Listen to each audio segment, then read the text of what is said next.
Hi students, നമ്മൾ electricity എന്നുള്ള ചാപ്റ്ററിൻ്റെ 5ാമത്തെ പാർട്ടാണ് ഡിസ്കസ് ചെയ്യാൻ പോകുന്നത്. അപ്പോൾ കഴിഞ്ഞ 4 പാർട്ടുകളിൽ അതിൻ്റെ ഇനീഷ്യലായിട്ട് വരുന്ന കുറേ കാര്യങ്ങൾ നമ്മൾ ഡിസ്കസ് ചെയ്ത് കഴിഞ്ഞല്ലേ. അപ്പോൾ ലാസ്റ്റ് ക്ലാസ്സിൽ പറഞ്ഞ കാര്യങ്ങളൊന്ന് റീകോൾ ചെയ്യാം. ലാസ്റ്റ് ക്ലാസ്സിൽ നമ്മൾ ഡിസ്കസ് ചെയ്ത് റെസിസ്റ്റേഴ്സിൻ്റെ സീരീസ് കോമ്പിനേഷനും അതുപോലെ പാരലൽ കോമ്പിനേഷനും ആയിരുന്നു അല്ലേ. റെസിസ്റ്റേഴ്സിനെ സീരീസായി കണക്ട് ചെയ്യുന്നു, എങ്ങനെ റെസിസ്റ്റേഴ്സിനെ പാരലായി കണക്ട് ചെയ്യുന്നു, ആ കോമ്പിനേഷൻ്റെ എഫക്റ്റീവ് റെസിസ്റ്റൻസിൻ്റെ വാല്യൂ നമ്മൾ കണ്ടുപിടിക്കുന്നു. അപ്പോൾ നമ്മൾ ബേസിക്കലായിട്ട് മനസ്സിലാക്കിയ കുറച്ച് കാര്യങ്ങളുണ്ടായിരുന്നു. അപ്പോൾ ഒന്നാമത്തത്, റെസിസ്റ്റേഴ്സിനെ സീരീസായി കണക്ട് ചെയ്ത് കഴിഞ്ഞാൽ, ഇപ്പോൾ റെസിസ്റ്റേഴ്സ് വേണമെന്നില്ല, ഏത് ഡിവൈസുകളായാലും സീരീസായി കണക്ട് ചെയ്ത് കഴിഞ്ഞാൽ ആ എല്ലാ ഡിവൈസിലൂടെയും സെയിം എമൗണ്ട് ഓഫ് കറണ്ടാണ് ഫ്ലോ ചെയ്യുക. ഇങ്ങനെ കൊടുക്കുന്ന പൊട്ടൻഷ്യൽ എന്ത് ചെയ്യും? സ്പ്ലിറ്റ് ചെയ്ത് പോവുകയാണ് ചെയ്യുക. ഇനി ഡിവൈസുകളെ പാരലായി കണക്ട് ചെയ്ത് കഴിഞ്ഞാലോ, ഇപ്പോൾ റെസിസ്റ്റേഴ്സ് ആണെങ്കിലും അവരെ പാരലായി കണക്ട് ചെയ്ത് കഴിഞ്ഞാൽ എല്ലാ റെസിസ്റ്റേഴ്സിനും അക്രോസ് ആയിട്ട് ഈക്വൽ പൊട്ടൻഷ്യൽ ഡിഫറൻസ് കിട്ടും. അവിടെ കൊടുക്കുന്ന കറണ്ടാണ് സ്പ്ലിറ്റ് ചെയ്ത് പോകുന്നത്. അപ്പോൾ സീരീസ് കോമ്പിനേഷനിൽ same current flows through each devices and parallel കോമ്പിനേഷനിൽ same potential drop appears across each device. ഈ 2 കാര്യങ്ങൾ നമ്മൾ കഴിഞ്ഞ ക്ലാസ്സിൽ ഡിസ്കസ് ചെയ്തിട്ടുണ്ടായിരുന്നു. അതുപോലെ റെസിസ്റ്റേഴ്സിനെ സീരീസ് ആക്കി വെച്ച് കഴിഞ്ഞാൽ എഫക്റ്റീവ് റെസിസ്റ്റൻസിൻ്റെ വാല്യൂ ഇൻഡിവിജ്വൽ റെസിസ്റ്റേഴ്സിൻ്റെ ജസ്റ്റ് സമ്മിന് ഈക്വൽ ആയിരുന്നു അല്ലേ. 2 പേരായപ്പം R series is equal to R1 plus R2 എന്ന് കിട്ടും. 3 പേരാണെങ്കിൽ R series is equal to R1 plus R2 plus R3 എന്ന് വരും. എന്നതുപോലെ റെസിസ്റ്റേഴ്സിനെ പാരലാക്കി വയ്ക്കാമെന്ന് വിചാരിക്കുക. അങ്ങനെയാണെങ്കിൽ എഫക്റ്റീവ് റെസിസ്റ്റൻസിൻ്റെ റെസിപ്രോക്കലിൻ്റെ വാല്യൂ ഇൻഡിവിജ്വൽ റെസിസ്റ്റേഴ്സിൻ്റെ റെസിപ്രോക്കൽസിൻ്റെ സമ്മിന് ഈക്വൽ ആയിരിക്കും. 1/R parallel is equal to 1/R1 plus 1/R2 plus again 1/R3 എന്ന് കിട്ടും അല്ലേ. 1/R parallel is equal to 1/R1 plus 1/R2 plus 1/R3 എന്ന് കിട്ടും.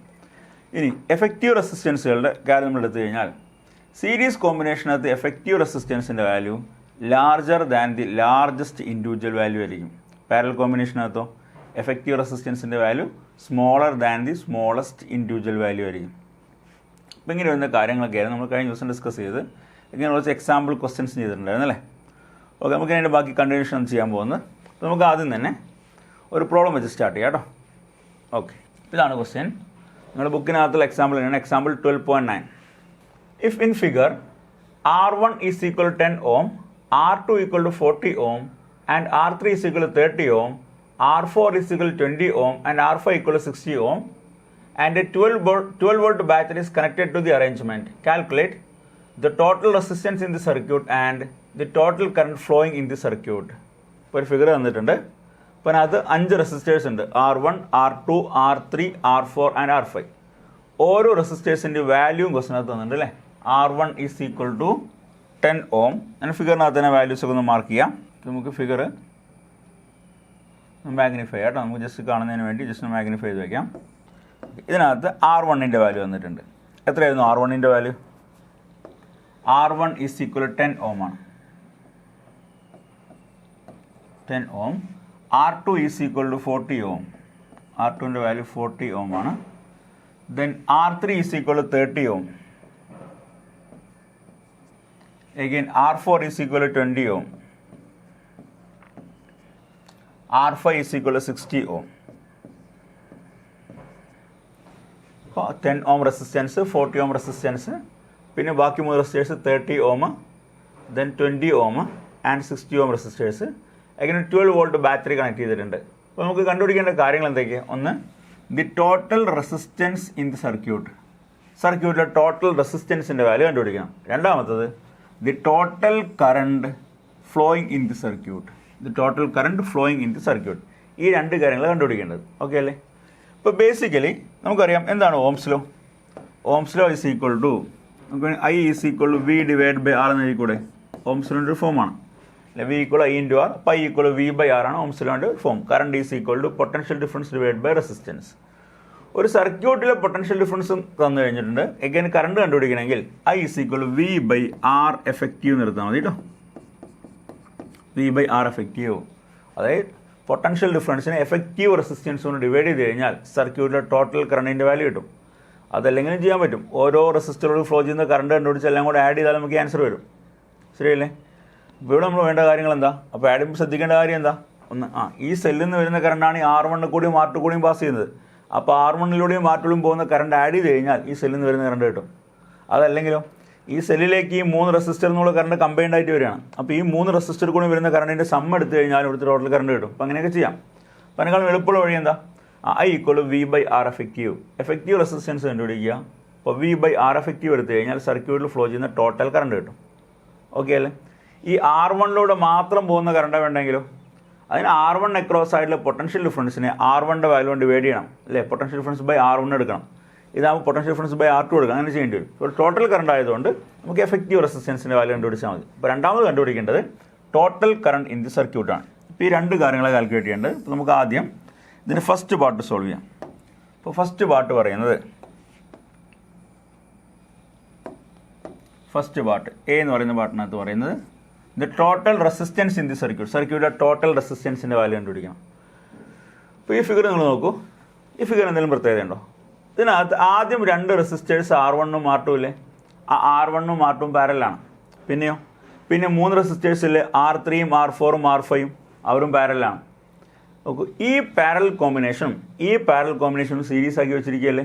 അപ്പോൾ ഈ പാരൽ കോമ്പിനേഷൻ എഫക്റ്റീവ് വാല്യൂ കണ്ടുപിടിക്കുക, ഈ പാരൽ കോമ്പിനേഷൻ എഫക്റ്റീവ് വാല്യൂ കണ്ടുപിടിക്കുക. ആ രണ്ട് വാല്യൂസും എങ്ങനെയായിരിക്കും? സീരീസ് ആയിരിക്കും. അപ്പോൾ ഞാനിവിടെ ചെയ്യാൻ പോകുന്നത് ഈ R1-ൻ്റെയും R2-ൻ്റെയും പാരൽ കോമ്പിനേഷൻ്റെ എഫക്റ്റീവ് വാല്യൂവിനെ ഞാൻ ജസ്റ്റ് R6 നിങ്ങൾ റെപ്രസെൻറ്റ് ചെയ്യണം. കാരണം 1 2 3 4 5 വരെ അവർ പറയുന്നത് R6 റെപ്രസെൻറ്റ് ചെയ്യാൻ പോകണ്ട. ഈ രണ്ടുപേരുടെ വാല്യൂവിനെ ഫിഗറിനകത്തിന് മാർക്ക് ചെയ്ത്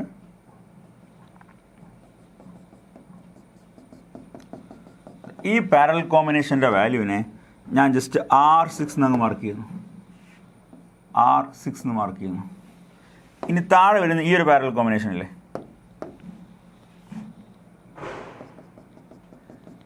ഈ 3 പേരും കൂടെ പാരൽ കോമ്പിനേഷൻ അല്ലേ? ഈ പാരൽ കോമ്പിനേഷൻ്റെ വാല്യൂവിനെ ഞാൻ R7 എന്നങ്ങ് മാർക്ക് ചെയ്യണം. ജസ്റ്റ് നമ്മൾ ചെയ്യാനുള്ള സൗകര്യത്തിന് വേണ്ടിയാണ് ചെയ്യുന്നത് കേട്ടോ. R7 എന്ന് മാർക്ക് ചെയ്യണം. അപ്പോൾ എന്താ R6? ഈ പാരൽ കോമ്പിനേഷൻ്റെ എഫക്റ്റീവ് വാല്യൂവിന് R6 എന്ന് മാർക്ക് ചെയ്യുന്നു. ഈ കോമ്പിനേഷൻ വാല്യൂവിന് R7 എന്ന് മാർക്ക് ചെയ്യുന്നു. ഇപ്പോൾ നോക്കൂ, R6ഉം R7ഉം സീരീസ് ആയി. അപ്പോൾ രണ്ടും കൂടെ ആഡ് ചെയ്ത എഫക്റ്റീവ് റെസിസ്റ്റൻസ് ഇട്ടില്ലേ? അപ്പോൾ ആദ്യം R6 കണ്ടുപിടിക്കാം. അപ്പോൾ R6 കണ്ടുപിടിച്ച് നോക്കാം.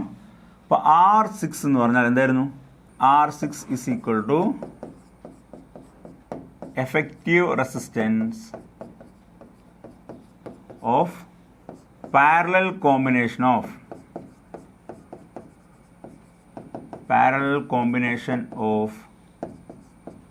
R1 and R2. R1-ൻ്റെയും R2-ൻ്റെയും പാരലൽ കോമ്പിനേഷൻ എഫക്റ്റീവ് വാല്യൂവിന് R6 മാർക്ക് ചെയ്തു. ഈ രണ്ടുപേരുടെയും കോമ്പിനേഷൻ്റെ value.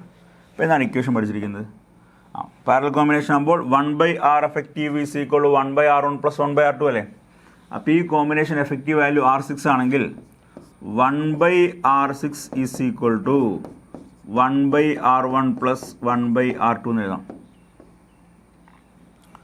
So 1/R6 is equal to 1/R1 value 10 അല്ലേ? പ്ലസ് 1/R2 വാല്യൂ 40 അല്ലേ? 1/10 + 1/40. എങ്ങനെ സോൾവ് ചെയ്യാം? അത് സോൾവ് ചെയ്ത് കഴിഞ്ഞാൽ ക്രോസ് മൾട്ടിപ്ലിക്കേഷൻ ചെയ്യാം അല്ലേ? 40 + 10 50/400. അപ്പോൾ 5/40 which is equal to 1/8 എന്ന് കിട്ടും. So R6 is equal to 8 ohm. R6 is equal to 8 ohm. അപ്പോൾ R6-ൻ്റെ വാല്യൂ നമ്മളിപ്പം കണ്ടുപിടിച്ച് കഴിഞ്ഞു. എനിക്ക് R6 is equal to 8 ohm എന്ന് കിട്ടി. അതിപ്പം കാൽക്കുലേറ്റ് ചെയ്ത വാല്യൂ ആണോ? ഇപ്പോൾ കിട്ടിയ വാല്യൂ ആണ്. 8 ohm എന്ന് കിട്ടിക്കഴിഞ്ഞു. ക്ലിയർ അല്ലേ? ഇനി വേണ്ടത് R3 R4 R5 കോമ്പിനേഷൻ്റെ effective value അല്ലേ? നമ്മൾ ആ എഫക്റ്റീവ് വാല്യൂന് R7 എന്നല്ല മാർക്ക് ചെയ്ത് വെച്ചിരിക്കുന്നത്. ഈ മൂന്നാളുടെയും കൂടെ എഫക്റ്റീവ് വാല്യൂന് R7 എന്ന് മാർക്ക് ചെയ്തു. അപ്പോൾ എഫക്റ്റീവ് റെസിസ്റ്റൻസിൻ്റെ വാല്യൂ എടുത്തു കഴിഞ്ഞാൽ R7 കിട്ടില്ലേ? അപ്പോൾ പിന്നെ R7 കണ്ടുപിടിച്ച് നോക്കാം. ഓക്കെ അല്ലേ? ഓക്കെ, അപ്പോൾ അതിന് R7ൻ്റെ വാല്യൂ കണ്ടുപിടിക്കാം. അപ്പോൾ വീണ്ടും effective R7 is equal to effective resistance of parallel combination of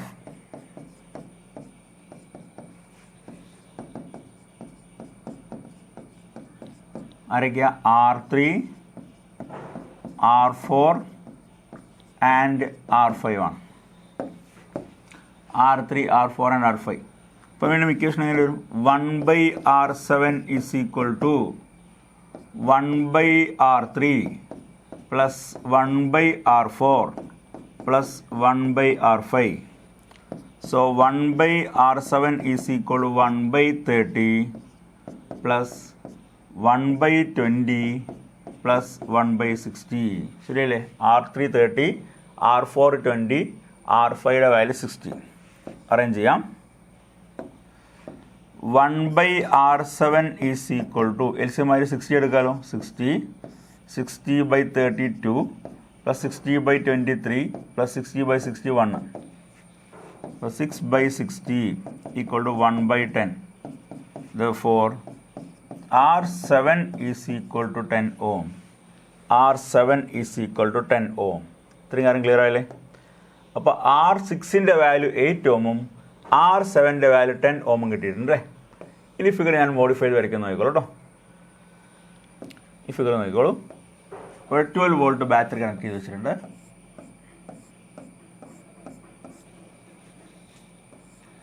ഈ രണ്ട് പാരലൽ കോമ്പിനേഷന് പകരം ഞാൻ R6 വെച്ച് റീപ്ലേസ് ചെയ്യാണ്. R6. ഇനി ഈ 3 പേരെയും പാരലൽ കോമ്പിനേഷന് പകരം ഞാൻ R7 വെച്ച് റീപ്ലേസ് ചെയ്യാണ്. അമ്മീറ്റർ കണക്ട് ചെയ്ത് വെച്ചിട്ടുണ്ട്. അമ്മീറ്റർ ഇത് 12 വോൾട്ട് ബാറ്ററി. ഇപ്പോൾ നോക്കൂ, സർക്യൂട്ട് സിംപ്ലിഫൈഡ് ആയില്ലേ? ഈ R6ഉം R7ഉം സീരീസ് അല്ലേ? So what is effective resistance of the circuit? R6 plus R7 എടുത്താൽ പോരെ? നമുക്ക് സോൾവ് ചെയ്യാം. What's the effective resistance of the circuit? Therefore, effective resistance of the circuit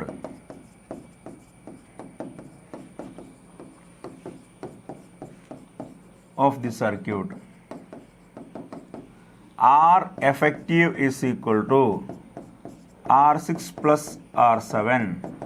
R6ൻ്റെ value എത്രയായിരുന്നു? 8 ഓം അല്ലേ? I think it is 8 ohm. Okay, അപ്പോൾ 8 ohm plus 10 ohm. So 8 plus 10 which is equal to 18 ohm. ഇതാണ് ആ സർക്യൂട്ടിൻ്റെ effective റെസിസ്റ്റൻസിൻ്റെ value which is equal to 18 ohm കിട്ടും. Clear അല്ലേ? ഇനി വേണ്ട എന്തായിരുന്നു? Second portion. സെക്കൻഡ് പോർഷൻ എന്തായിരുന്നു? Second portion the total current flowing in the circuit. സർക്യൂട്ടിലെ ടോട്ടൽ കറണ്ടാണ് കണ്ടുപിടിക്കേണ്ടത്.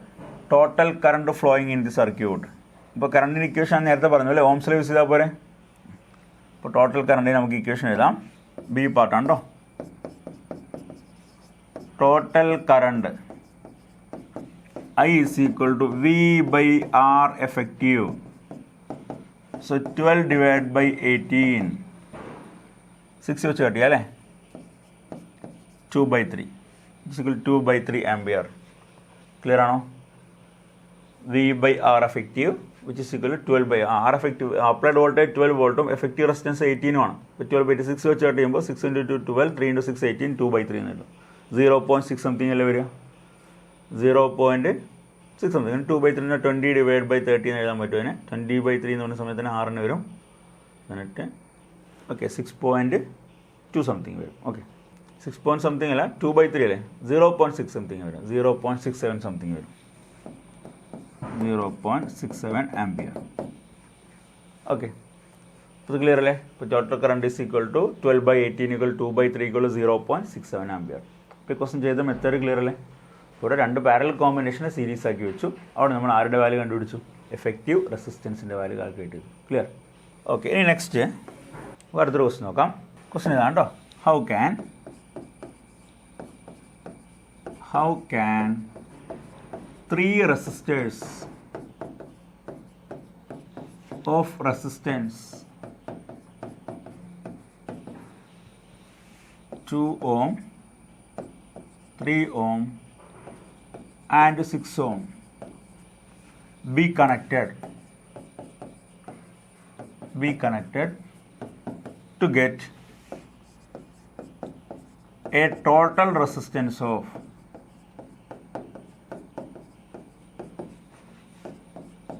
first one 2 ohm, second one 1 ohm. അപ്പോൾ 3 റെസിസ്റ്റേഴ്സിൻ്റെ 2 ഓമും 3 ഓമും 6 ഓമും അവരെ കണക്ട് ചെയ്യുന്ന സമയത്ത് നമുക്ക് 2 ഓം റെസിസ്റ്റൻസും 1 ഓം റെസിസ്റ്റൻസും കിട്ടണം. അവരെങ്ങനെ കണക്ട് ചെയ്യണം എന്നാണ് ചോദിച്ചിരിക്കുന്നത്. ഓക്കെ അല്ലേ? ക്വസ്റ്റ്യൻ ക്ലിയർ അല്ലേ? സോറി, 2 അല്ല 4 ഓം. ഈ 2 ഓം പോസിബിൾ അല്ല കേട്ടോ. 4 ഓം. എന്തുകൊണ്ടാണ്? 2, 3, 6 അല്ലേ 3 വാല്യൂസ്. ഈ റെസിസ്റ്റേഴ്സിനെ കണക്ട് ചെയ്യുന്ന സമയത്ത് കിട്ടാവുന്ന മാക്സിമം വാല്യൂ എത്രയാണ്? അത് ഇൻഡിവിജ്വൽ റെസിസ്റ്റേഴ്സിൻ്റെ സമ്മിന് ഈക്വൽ ആയിരിക്കില്ലേ? കിട്ടാവുന്ന ഏറ്റവും മിനിമം വാല്യൂ എത്രയാണ്? ഏറ്റവും മിനിമം വാല്യൂ എന്ന് പറഞ്ഞാൽ പാരലൽ കോമ്പിനേഷൻ്റെ വാല്യൂ ആയിരിക്കില്ലേ. അപ്പോൾ സീരീസായി കണക്ട് ചെയ്യുമ്പോഴായിരിക്കും കിട്ടാവുന്ന ഏറ്റവും മാക്സിമം വാല്യൂ കിട്ടുക. പാരലായി കണക്ട് ചെയ്യുമ്പോഴായിരിക്കും കിട്ടാവുന്ന ഏറ്റവും മിനിമം വാല്യൂ കിട്ടുക. നമുക്കറിയാം ആ സീരീസ് കോമ്പിനേഷനകത്ത് എഫക്റ്റീവ് റെസിസ്റ്റൻസിൻ്റെ value larger than the largest individual value ആണ്. പാരലൽ കോമ്പിനേഷനകത്തോ smaller than the smallest individual value കിട്ടാൻ പോകുന്നു. നമുക്ക് വേണ്ട എത്രയായിരുന്നു? 2, 3 and 6 ohm റെസിസ്റ്റേഴ്സിനെ കണക്ട് ചെയ്യണം. നമുക്ക് ഡിഫറെൻറ്റ് മെത്തേഡ്സിൽ 3 റെസിസ്റ്റേഴ്സും യൂസ് ചെയ്യണം. എഗെയിൻ 4 ohm റെസിസ്റ്റൻസ് കിട്ടണം, 1 ohm റെസിസ്റ്റൻസും കിട്ടണം. ഓക്കെ, ഞാൻ ആദ്യം ചെയ്യാൻ പോകുന്ന നോക്കിക്കോളൂ. അപ്പോൾ ആദ്യം ഒരു 2 ohmഉം ഒരു 3 ohm ഒരു 6 ohm ഇല്ലേ. പിന്നെ ഫസ്റ്റ് പാർട്ട് 4 ohm റെസിസ്റ്റൻസ് കിട്ടാൻ വേണ്ടി ഞാൻ ചെയ്യുന്നത് ആദ്യം ഒരു 2 ohm റെസിസ്റ്റൻസ് ഉണ്ട്, ആ റെസിസ്റ്റൻസ് ഇവിടെ കണക്ട് ചെയ്തു. ഇനി ബാക്കി ഒരു 6ഉം 3ഉം ഇല്ലേ, 6 ohm റെസിസ്റ്റൻസും 3 ohm റെസിസ്റ്റൻസും ഇങ്ങനെ കണക്ട് ചെയ്തു. So what is effective resistance? 2 ohm ആദ്യം കണക്ട് ചെയ്ത് ഗ്രേറ്റർ ദാൻ 2 ohm വരണം. അപ്പോൾ 2 ohm ആദ്യം കണക്ട് ചെയ്ത് 2 ohമിൻ്റെ കൂടെ 2 ohm കൂടെ സീരീസ് ആയിട്ട് വന്നാൽ മതി. നോക്കൂ, ഈ 6ഉം 3ഉം കൂടെ നേരെ 2ൻ്റെ കൂടെ സീരീസ് ആക്കി വെച്ച് കഴിഞ്ഞാൽ ആ വാല്യൂ 4-നേക്കാളും കൂടും. അപ്പോൾ ഇനി പോസിബിലിറ്റി എന്താ? 6ഉം 3ഉം കൂടെ പാരലാക്കി വെച്ചു. ഇനി എഫക്റ്റീവ് റെസിസ്റ്റൻസിൻ്റെ വാല്യൂ നോക്കിക്കോളൂ. അപ്പോൾ എഫക്റ്റീവ് റെസിസ്റ്റൻസ് എടുക്കുന്ന സമയത്ത് ഈ ഒരു കോമ്പിനേഷൻ നോക്കൂ, ഈ 6ഉം 3ഉം കൂടെ പാരലായിട്ടിരിക്കുകയല്ലേ. ഈ കോമ്പിനേഷൻ്റെ എഫക്റ്റീവ് വാല്യൂ എന്തായിരിക്കും? 1/R ഈസ് ഈക്വൽ ടു 1/6 + 1/3 നീട്ടില്ലേ, which is equal to 9/18 which is equal to 1/2. So R is equal 2 നീട്ടില്ലേ. അപ്പോൾ ഈ 6ൻ്റെയും 3യുടെയും parallel combination effective value 2 ohm ആണ്. അപ്പോൾ ഈ 6നും 3ക്കും വരാൻ 2 ohm വെച്ച് റീപ്ലേസ് ചെയ്തൂടെ. നമുക്ക് ആദ്യം ഒരു 2 ohm ഉണ്ട്, ഈ റെസിസ്റ്റൻസ്. ഇനി പാരലൽ കോമ്പിനേഷന് പകരം ഒരു 2 ohm. So what is R effective? R effective is equal to 2 + 2 which is equal to 4 ohm. Okay അല്ലേ? ഇപ്പോൾ ഫസ്റ്റ് ഓപ്ഷൻ ക്ലിയർ ആയില്ലേ. അപ്പോൾ ഈ രീതിയിൽ ഈ 3 റെസിസ്റ്റേഴ്സിനെ കണക്ട് ചെയ്ത് കഴിഞ്ഞാൽ നമുക്ക് എത്ര വാല്യൂ കിട്ടും? 4 ohm റെസിസ്റ്റൻസ് കിട്ടും. അപ്പോൾ 2ഉം 6ഉം 3ഉം വെച്ച് നമ്മൾ 4 ohm ജനറേറ്റ് ചെയ്തു. ഇനി വേണം എന്താ? 1 ohm റെസിസ്റ്റൻസ് കിട്ടണം. അപ്പോൾ ഇവിടെ നോക്കൂ, യൂസ് ചെയ്ത 3 വാല്യൂസ് 2ഉം 3ഉം 6ഉം അല്ലേ. അപ്പോൾ റെസിസ്റ്റേഴ്സിനെ കമ്പൈൻ ചെയ്യുമ്പോൾ പോസിബിൾ ആയിട്ടുള്ള മിനിമം വാല്യൂ എന്തായിരുന്നു? അവർ പാരലൽ കോമ്പിനേഷൻ്റെ വാല്യൂ അല്ലേ. അത് സ്മോളസ്റ്റ് വാല്യൂവിനേക്കാളും കുറവല്ലേ. അപ്പോൾ എഴുതാ പോസിബിലിറ്റി അവർ പാരലായിട്ട് കണക്ട് ചെയ്താൽ മതി. ഇപ്പോൾ 2ഉം 6ഉം 3ഉം പാരലായി കണക്ട് ചെയ്യാൻ പോകണം. B part 2, 3 and 6. 2, 3 and 6.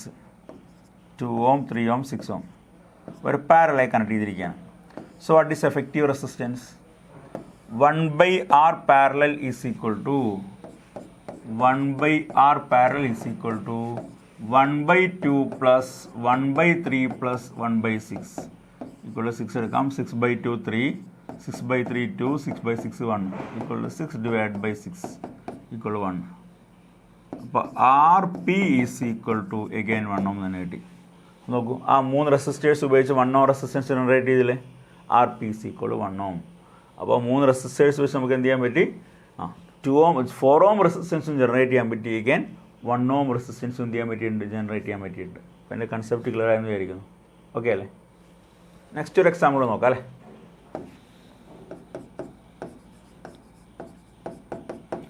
What is the highest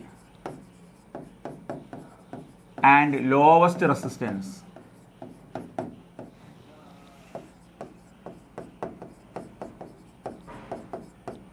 that can be secured by the combination of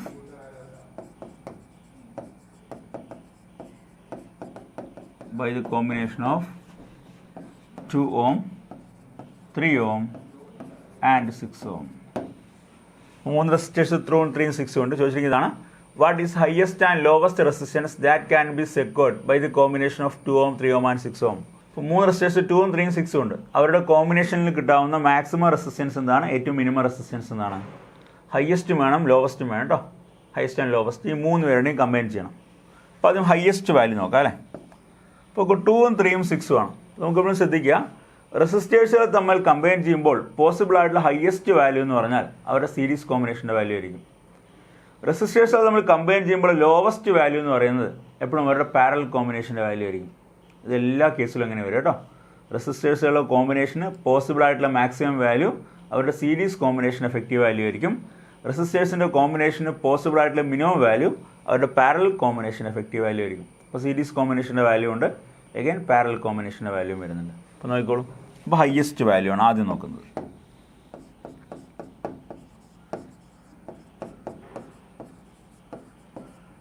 ഏതാ highest value? Value of series combination ആണ് കേട്ടോ.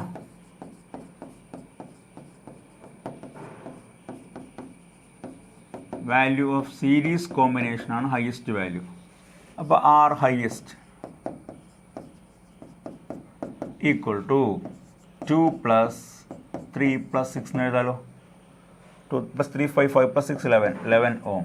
ഇതാണ് ഈ 3 റെസിസ്റ്റേഴ്സിനെ തമ്മിൽ കമ്പൈൻ ചെയ്ത് കഴിഞ്ഞാൽ പോസിബിൾ ആയിട്ടുള്ള ഹയസ്റ്റ് വാല്യൂ. ഇതിനേക്കാളും കൂടിയൊരു വാല്യൂ ഒരിക്കലും കിട്ടില്ല. ഇനി ലോവസ്റ്റ് വാല്യൂ ആണ് അടുത്ത് വേണ്ടത്. Lowest value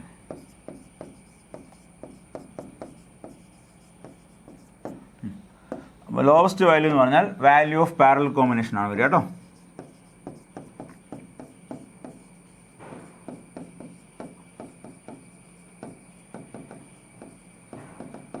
value of parallel combination. അപ്പോൾ എന്താ equation? 1/r lowest is equal to 1/2 + 1/3 + 1/6. 6 3 2 1. 6/6 equal to 1. So r lowest is equal to 1 ohm കിട്ടും. ക്ലിയർ അല്ലേ? അപ്പോൾ ഈ 3 റെസിസ്റ്റേഴ്സിനെ കമ്പൈൻ ചെയ്ത് കഴിഞ്ഞാൽ പോസിബിൾ ആയിട്ടുള്ള മിനിമം വാല്യൂ അവരുടെ പാരലൽ കോമ്പിനേഷൻ്റെ വാല്യൂ ആണ്. അപ്പോൾ R lowest is equal to 1 ohm എന്ന് കിട്ടും. ഇത് ക്ലിയർ ആയില്ലേ? അപ്പോൾ ശ്രദ്ധിക്കുക, ഈ 1 ohമിനേക്കാളും ചെറിയൊരു വാല്യൂ ഇവരുടെ ഏത് കോമ്പിനേഷൻ നടത്തിയാലും കിട്ടില്ല. അപ്പോൾ ഏറ്റവും ലോവസ്റ്റ് വാല്യൂ 1 ohm, ഏറ്റവും ഹയസ്റ്റ് വാല്യൂ എത്രയാണ്? 11 ohm ആണ്. എപ്പോഴും ശ്രദ്ധിക്കുക കേട്ടോ. റെസിസ്റ്റേഴ്സിനെ കമ്പൈൻ ചെയ്ത് കഴിഞ്ഞാൽ ആ കോമ്പിനേഷന് പോസിബിൾ ആയിട്ടുള്ള ഹയസ്റ്റ് വാല്യൂ അവരുടെ സീരീസ് കോമ്പിനേഷൻ്റെ വാല്യൂവും ആ കോമ്പിനേഷന് പോസിബിൾ ആയിട്ടുള്ള ലോവസ്റ്റ് വാല്യൂ അവരുടെ പാരലൽ കോമ്പിനേഷൻ്റെ വാല്യൂ ആയിരിക്കും. ഈ 2 കാര്യം ക്ലിയർ ആയില്ലേ? ഓക്കെ.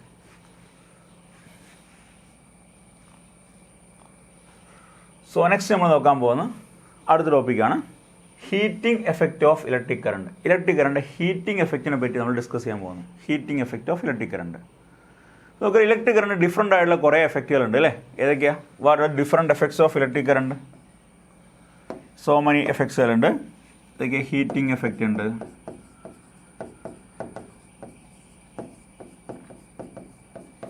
ദെൻ കെമിക്കൽ എഫക്റ്റ് ഉണ്ട്,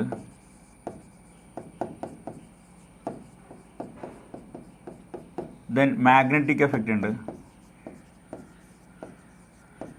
മാഗ്നറ്റിക് എഫക്റ്റ് ഇതെല്ലാം ഇലക്ട്രിക് കറണ്ടിന് പോസിബിൾ ആയിട്ടുള്ള എഫക്റ്റുകളാണ്. അതിനകത്ത് കെമിക്കൽ എഫക്റ്റ് നമ്മൾ 8th സ്റ്റാൻഡേർഡിലൊക്കെ ചെറിയ ക്ലാസ്സിലൊക്കെ പഠിച്ചു കഴിഞ്ഞാണ്. നമുക്ക് ഇവിടെ ഡിസ്കസ് ചെയ്യേണ്ടത് ആരെ പറ്റിയ? ഹീറ്റിംഗ് എഫക്റ്റിനെ പറ്റിയാണ് കേട്ടോ. ഈ 3 എഫക്റ്റുകളിലെ ഹീറ്റിംഗ് എഫക്റ്റിനെ പറ്റി നമ്മൾ ഡിസ്കസ് ചെയ്യാൻ പോകുന്നു. അപ്പോൾ heating effect of electric current. പിന്നെ actually heating effect of electric current എന്ന് പറഞ്ഞാൽ നമുക്കറിയാം, ഒരു സർക്യൂട്ടിനകത്തൂടെ എപ്പോഴാണ് കറണ്ട് ഫ്ലോ ചെയ്യുക? ആ സർക്യൂട്ടിനകത്ത് ഒരു സെൽ അല്ലെങ്കിൽ ഒരു സോഴ്സ് ഓഫ് EMFനെ കണക്ട് ചെയ്യുന്ന സമയത്താണ്. അങ്ങനെ സെല്ലിനെ അല്ലെങ്കിൽ സോഴ്സ് ഓഫ് EMFനെ ഒരു സർക്യൂട്ടിലേക്ക് കണക്ട് ചെയ്ത് കഴിഞ്ഞാൽ ആ സോഴ്സ് ഓഫ് EMF എന്ത് ചെയ്യും? ആ സർക്യൂട്ടിൻ്റെ ഒരു പൊട്ടൻഷ്യൽ ഡിഫറൻസ് മെയിൻറ്റെയിൻ ചെയ്യും. അങ്ങനെ പൊട്ടൻഷ്യൽ ഡിഫറൻസ് മെയിൻറ്റെയിൻ ചെയ്ത് കഴിഞ്ഞാൽ സർക്യൂട്ടിനകത്തൂടെ കറണ്ട് ഫ്ലോ ചെയ്യും. അപ്പോൾ എങ്ങനെയാണ് ആക്ച്വലി പൊട്ടൻഷ്യൽ ഡിഫറൻസ് മെയിൻറ്റെയിൻ ചെയ്യുക? പൊട്ടൻഷ്യൽ എന്ന് പറഞ്ഞാൽ എന്താ? ആ ചാർജിന് മുറിക്കാൻ ചെയ്യുന്ന വർക്കിനെയാണ് നമ്മൾ ആക്ച്വലി പൊട്ടൻഷ്യൽ എന്ന് പറയുന്നത്. അപ്പോൾ ആക്ച്വലി ആ ഒരു വർക്ക് ആരാ ചെയ്യുന്നത്? ഈ കണക്ട് ചെയ്യുന്ന സെല്ലാണ് വർക്ക് ചെയ്യുന്നത്. ആ സെല്ല് അയാളുടെ കെമിക്കൽ എനർജി അവിടെ എക്സ്പെൻഡ് ചെയ്യും. ശരിയല്ലേ? ആ കെമിക്കൽ എനർജി ഉപയോഗിച്ച് സെല്ല് എന്ത് ചെയ്യും? ആ സർക്യൂട്ടിനകത്തോടെ ഇലക്ട്രോൺസിനെ മൂവ് ചെയ്യിക്കും. അങ്ങനെ ഇലക്ട്രോൺസിൻ്റെ ഫ്ലോ ആ സർക്യൂട്ടിനകത്ത് ഉണ്ടാവും. It constitute the electric current. ഇതാണ് സാധാരണ സംഭവിക്കുന്നത്. ഒരു സെല്ല് അയാളുടെ കെമിക്കൽ എനർജിയെ സ്പെൻഡ് ചെയ്തുകൊണ്ട് വർക്ക് ചെയ്യുന്നു. ആ വർക്ക് ഉപയോഗിച്ച് എന്ത് ചെയ്യുന്നു? ആ ചാർജ് പാർട്ടിക്കിൾസ് ഇലക്ട്രോൺസിനെ ആ സർക്യൂട്ടിനകത്തോടെ മൂവ് ചെയ്യിക്കുന്നു. സോ സർക്യൂട്ടിനകത്തോടെ കറണ്ട് ഫ്ലോ ചെയ്യാണ്. ഓക്കെ അല്ലേ? അപ്പോൾ അങ്ങനെയാണെങ്കിൽ ഈ സെല്ല് സ്പെൻഡ് ചെയ്യുന്ന എനർജി ഏത് ഫോമിലേക്കാണ് പോയിട്ടുണ്ടാവുക? നമുക്കറിയാം, എനർജി കൺസർവേഷൻ അനുസരിച്ച് energy can neither be created nor be destroyed. It can be transferred from one form to another. Energy നമുക്ക് ക്രിയേറ്റ് ചെയ്യാനോ ഡിസ്ട്രോയ് ചെയ്യാനോ പറ്റില്ല. ഒരു ഫോമിൽ നിന്ന് വേറെ ഫോമിലേക്ക് മാറ്റാനേ പറ്റും. അപ്പോൾ ഈ സെല്ല് സ്പെൻഡ് ചെയ്ത എനർജി അപ്പോൾ വേറെ ഏതോ ഒരു ഫോമിലേക്ക് മാറിപ്പോയിട്ടുണ്ടാവില്ലേ? അത് ഏത് ഫോമിലേക്കാണ് മാറിപ്പോയിട്ടുണ്ടാവുക? ആ എനർജി എങ്ങോട്ടാണ് പോയിട്ടുണ്ടാവുക? നമ്മൾ ഈ കാര്യം ഡിസ്കസ് ചെയ്യാൻ പോകുന്നു. ഇപ്പോൾ നോർമൽ കേസിൽ നമ്മൾ ഇലക്ട്രിക്കൽ അപ്ലയൻസസ് എടുത്തു കഴിഞ്ഞാൽ ഈ സെല്ല് സ്പെൻഡ് ചെയ്യുന്ന എനർജി, സെല്ലിൻ്റെ കെമിക്കൽ എനർജി സ്പെൻഡ് ചെയ്യുന്നത്, ആ കെമിക്കൽ എനർജി സർക്യൂട്ടിനകത്ത് ഇലക്ട്രിക്കൽ എനർജി ആക്കി മാറ്റുകയാണ് ചെയ്യുന്നത്. ആ ഇലക്ട്രിക്കൽ എനർജിയുടെ ഒരു പോർഷൻ നമുക്ക് വേണ്ട യൂസ്ഫുൾ വർക്കാക്കി കൺവേർട്ട് ചെയ്യാൻ പറ്റും. നമുക്ക് വേണ്ട യൂസ്ഫുൾ എനർജിയുടെ ഫോമിലേക്ക് മാറും. ഇപ്പോൾ എക്സാമ്പിൾ, ഈ സ്വിച്ച് ഓൺ ചെയ്യുന്ന സമയത്ത് ഫാൻ കറങ്ങാൻ വിചാരിക്കുക. അപ്പോൾ ഫാൻ കറങ്ങുന്ന സമയത്ത് ഇലക്ട്രിക്കൽ എനർജി ആ ഫാനിന് കറങ്ങാനുള്ള ആ റൊട്ടേഷണൽ എനർജി ആയിട്ട് മാറുകയാണ് ചെയ്യുന്നത്. ശരിയല്ലേ? ഇനി ബൾബ് ലൈറ്റ് ചെയ്യുകയാണെങ്കിലോ അത് ലൈറ്റ് എനർജിയുടെ ഫോമിലേക്ക് മാറുന്നുണ്ട്. അപ്പോൾ അങ്ങനെ യൂസ്ഫുൾ എനർജി ആയിട്ട് മാറും. എന്നാൽ മെജോറിറ്റി ഓഫ് ദി പോർഷനും എന്ത് ചെയ്യും? ഹീറ്റിൻ്റെ ഫോമിൽ ലോസ് ആയിപ്പോകും അല്ലേ? അത് ഹീറ്റ് ഫോമിൽ എനർജി ലോസ് ഉണ്ടാവും. ഫോർ എക്സാമ്പിൾ നോക്കൂ, if you are operating a phone, operating a fan for a long time, it get heated. ശരിയല്ലേ? ഒരു ഫാൻ നമ്മൾ കുറേ സമയം വർക്ക് ചെയ്ത് കഴിഞ്ഞാൽ അത് ഹീറ്റഡ് ആവും, അത് ഹീറ്റായി പോകും. അപ്പോൾ ഹീറ്റ് എന്ന് പറഞ്ഞാൽ it is A form of energy. ആ എനർജി എവിടെ നിന്നാണ് വന്നിട്ടുണ്ടാവുക? ഈ സെല്ല് സ്പെൻഡ് ചെയ്ത എനർജി ഏത് ഫോമിലേക്ക് മാറി? ഹീറ്റിൻ്റെ ഫോമിലേക്ക് മാറി. So most of the energy spend by the cell is converted into heat energy in the gadget. നമ്മൾ ഏത് ഗാഡ്ജറ്റാണ് യൂസ് ചെയ്യുന്നത് ആ ഗാഡ്ജറ്റിൽ ഹീറ്റിൻ്റെ ഫോമിൽ എന്ത് ചെയ്യും? ഈ എനർജി ലോസ് ആയി പോവുകയാണ് ചെയ്യുന്നത്. ഓക്കെ അല്ലേ? അതിനർത്ഥം ഇലക്ട്രിക് കറണ്ട് പാസ് ചെയ്ത് കഴിഞ്ഞാൽ അവിടെ എന്ത് പ്രൊഡ്യൂസ് ചെയ്യുന്നുണ്ട്? ഹീറ്റിംഗ് എഫക്റ്റ് പ്രൊഡ്യൂസ് ചെയ്യുന്നുണ്ട്. അപ്പോൾ ഒരു സർക്യൂട്ടിനകത്ത് റെസിസ്റ്റൻസ്, ഇപ്പോൾ സപ്പോസ് ഇലക്ട്രിക് ബൾബാണ് യൂസ് ചെയ്യുന്നതെങ്കിലും ബൾബ് യൂസ് ചെയ്യുമ്പോൾ ഈ ഇലക്ട്രിക്കൽ എനർജിയുടെ ഒരു പോർഷൻ ലൈറ്റ് ആയിട്ടും ഒരു പോർഷൻ ഹീറ്റ് ആയിട്ടും മാറുന്നില്ലേ? ഫാനാണ് യൂസ് ചെയ്യുന്നതെങ്കിലോ ഈ കൊടുക്കുന്ന എനർജിയുടെ ഒരു പോർഷൻ നേരെ ആ വിൻഡിൻ്റെ ഫോമിലേക്ക് മാറുന്നുണ്ട് അല്ലെ? കാറ്റായിട്ട് മാറുന്നുണ്ട്. അഗെയിൻ ബാക്കി പോർഷൻ എന്ത് ചെയ്യുന്നു? ആ ഗാഡ്ജറ്റിൻ്റെ ടെമ്പറേച്ചർ കൂട്ടുന്നു, ഹീറ്റിൻ്റെ ഫോമിൽ ലോസ് ആയി പോകുന്നു. എന്നൊരു സർക്യൂട്ടിനകത്ത് റെസിസ്റ്റൻസ് മാത്രമേ ഉള്ളെങ്കിലോ അത് റെസിസ്റ്റേഴ്സിൻ്റെ കോമ്പിനേഷൻ മാത്രമേ ഉള്ളെങ്കിലോ then the energy spent by the cell is continuously converted into heat energy. അപ്പോൾ ഒരു സർക്യൂട്ട് പ്യുവർലി റെസിസ്റ്റീവ് സർക്യൂട്ട് ആണെങ്കിൽ, എന്താ പ്യുവർലി റെസിസ്റ്റീവ് സർക്യൂട്ട് എന്ന് പറഞ്ഞാൽ റെസിസ്റ്റൻസുകളുടെ കോമ്പിനേഷനോ മാത്രമുള്ള ഒരു സർക്യൂട്ട് ആണെങ്കിൽ ഈ സെല്ല് എക്സ്പെൻഡ് ചെയ്യുന്ന എനർജി ഏത് ഫോമിലേക്ക് മാറും? കണ്ടിന്യൂസ് ആയി ഹീറ്റിൻ്റെ ഫോമിലേക്ക് മാറിക്കൊണ്ടിരിക്കും. It become continuously converted into heat energy. It is called heating effect of electric current. When electric current is flowing through a resistor, heat is generated in that resistor. It is called heating effect of electric current. Okay, like when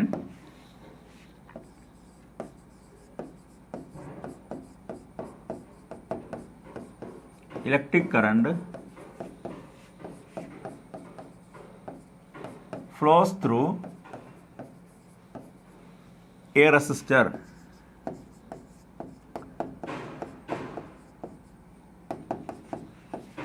it get heated.